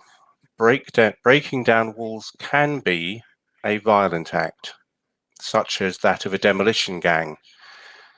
Such an approach is surely warranted only when we are sure, A, that the walls are an equivalent to the Berlin Wall erected for unholy purposes, and B, that the breaking down will not, in and of itself, cause harm to people or the environment.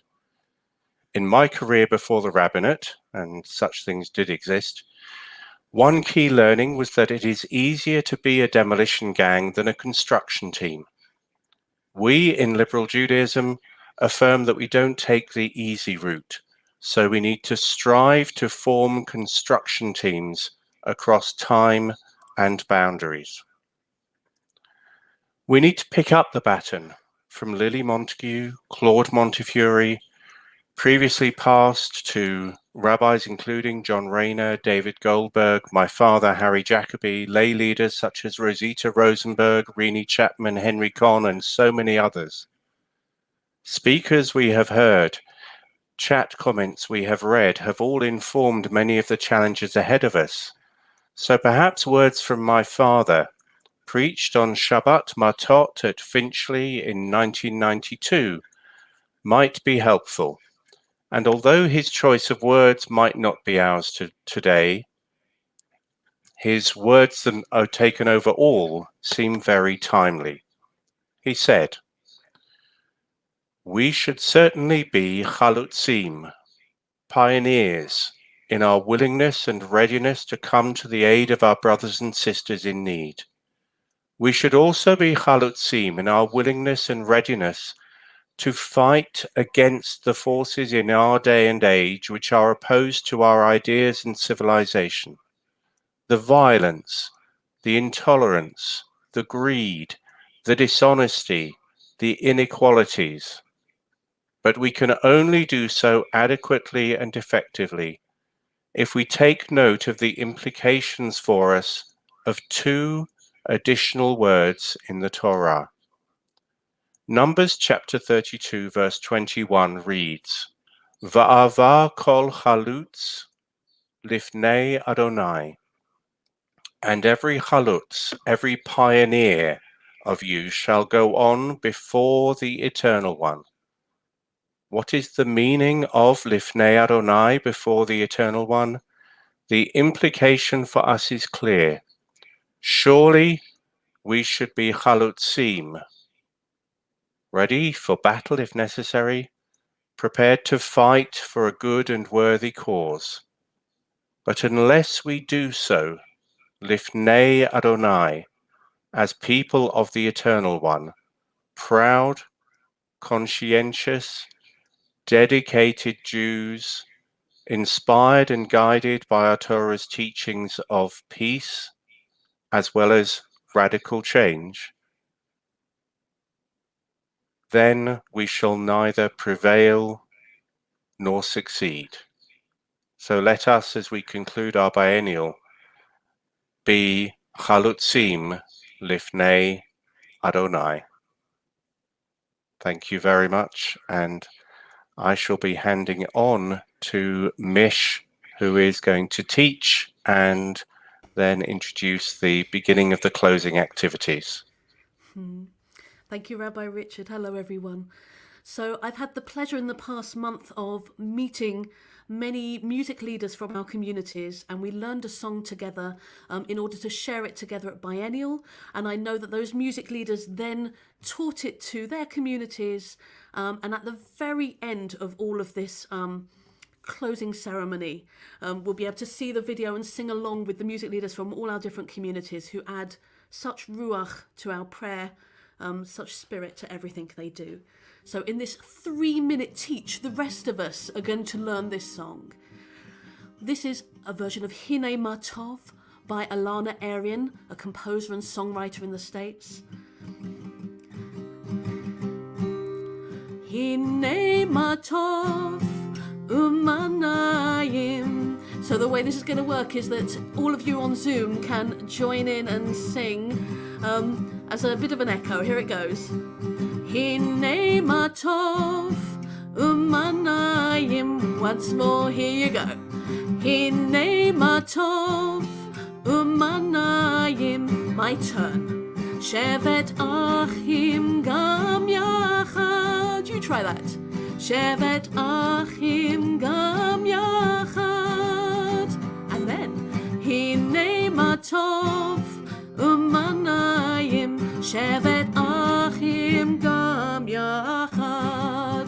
Let's put it together. This is like the quickest teach ever of this song.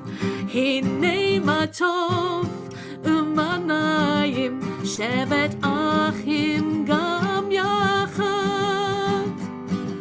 Hine Ma Tov Umanayim. Shevet Achim Gam Yachad. Once more.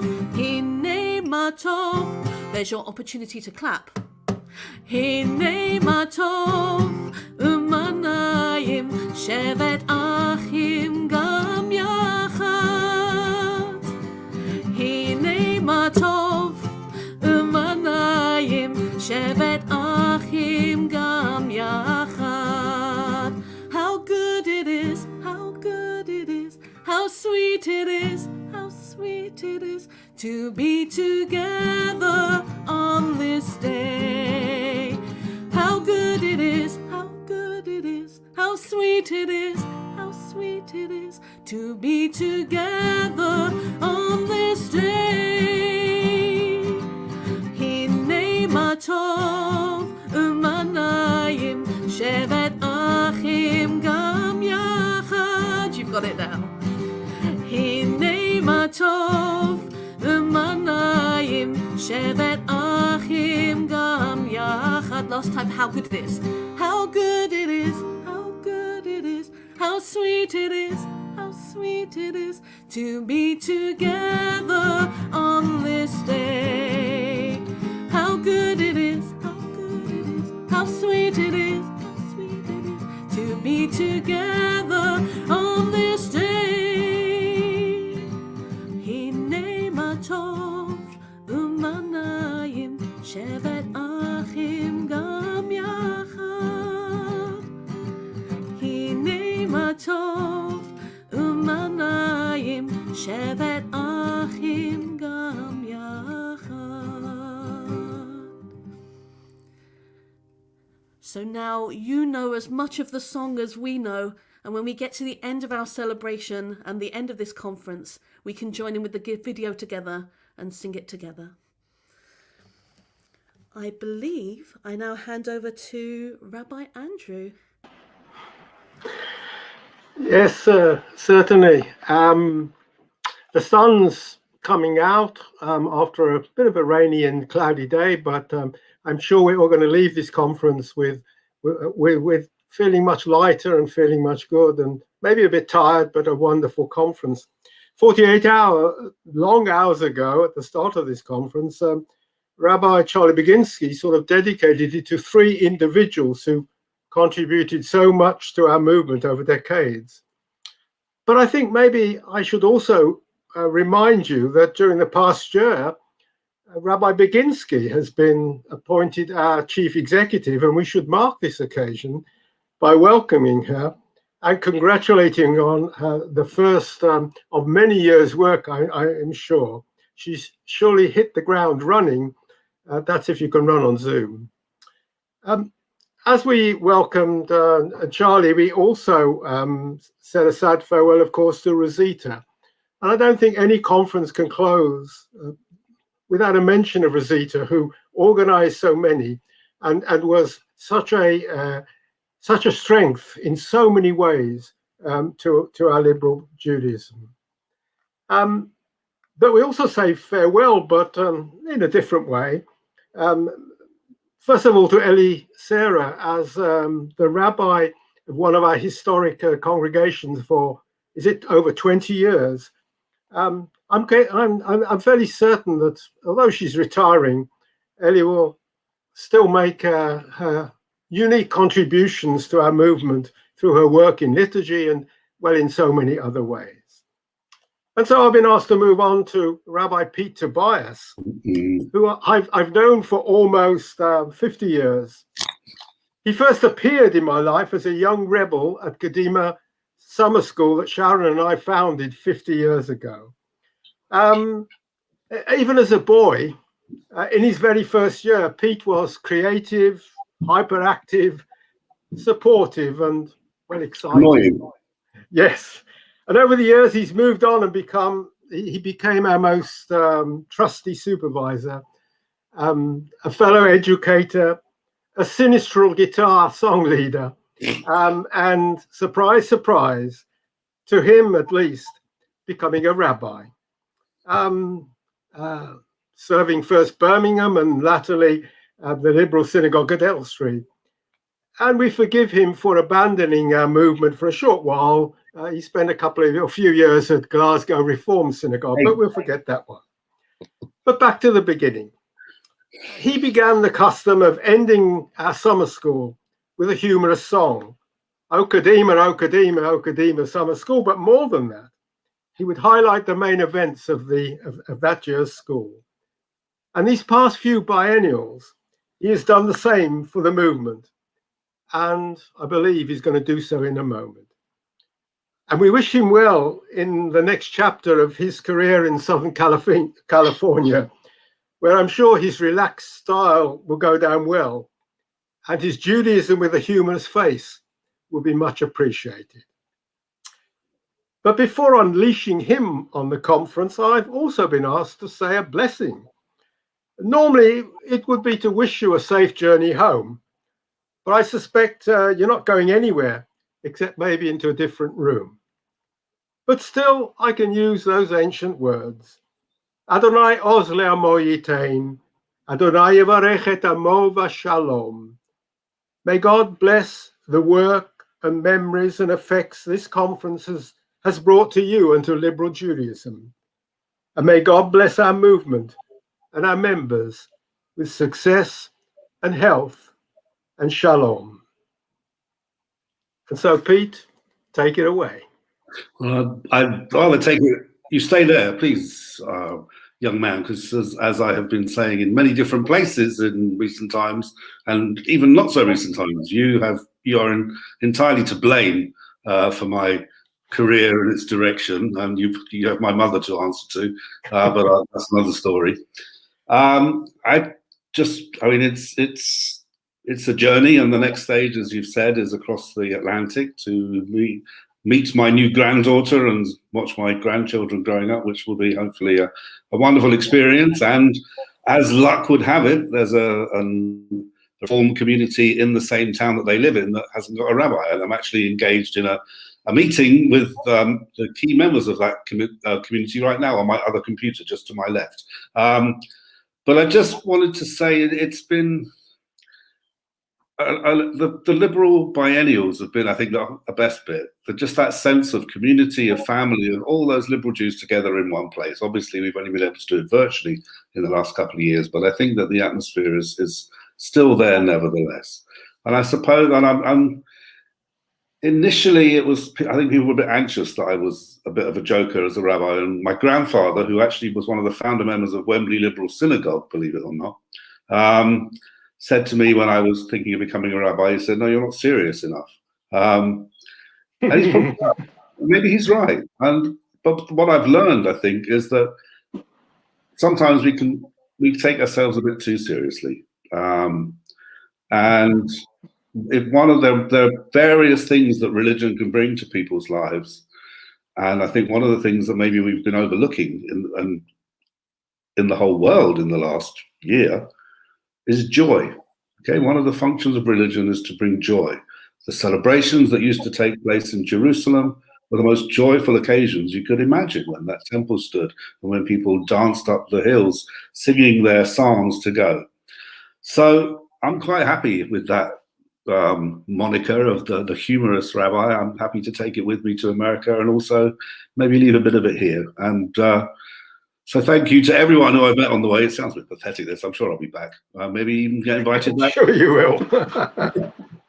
Maybe invited back to a real live biennial one day. But in the meantime, over to Mr. Tom Rich, who has a recording of a song, because I didn't fancy doing it live. So this was done a couple of days ago, but it's in the mold of end of biennial songs. And this is a kind of a tribute to Liberal Judaism. And thank you. So this is my tribute to Liberal Judaism. A long, long time ago, Lily met with Claude, then they invited Israel. And we all owe so much to them, our legendary dear 3Ms, and so many other fine teachers as well. Rainer, Brichto, and Neuberger, Goldberg, Jacobi, and further lay leaders and mention, just too many to mention. But together they have all combined to make Judaism wise and kind, just waiting for us all to find. 'Cause LJ is the way. So bye bye, my united rabbi.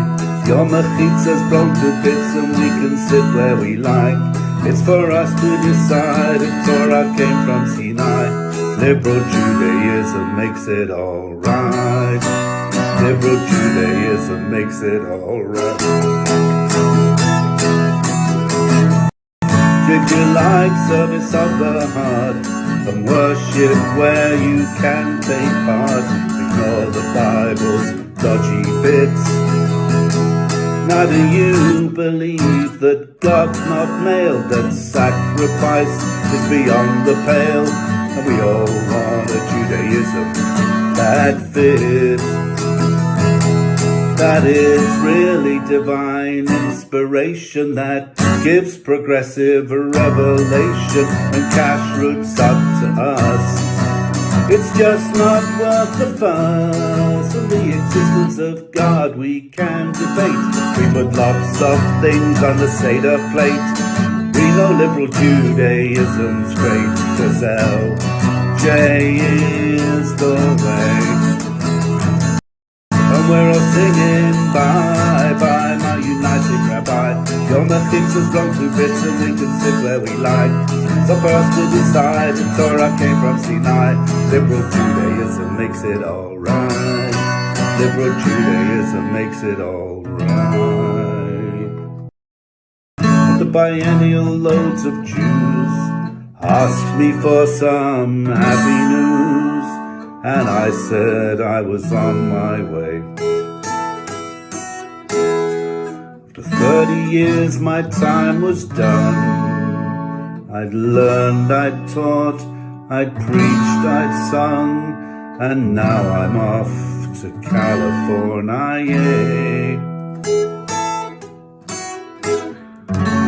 One thing I can say for certain, as I bring down my LJ curtain, is what got me to the Bima, was the time spent at Kadima,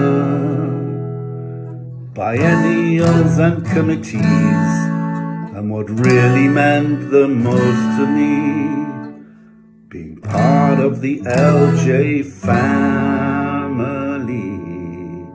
'cause LJ is the way. So bye bye my united rabbi, your mechitza's blown to bits and we can sit where we like. It's for us to decide if Torah came from Sinai. Liberal Judaism makes it alright. Liberal Judaism makes it alright. Bye bye my united rabbi, your mechitza's blown to bits and we can sit where we like. It's for us to decide if Torah came from Sinai, 'cause liberal Judaism makes it alright.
Shevet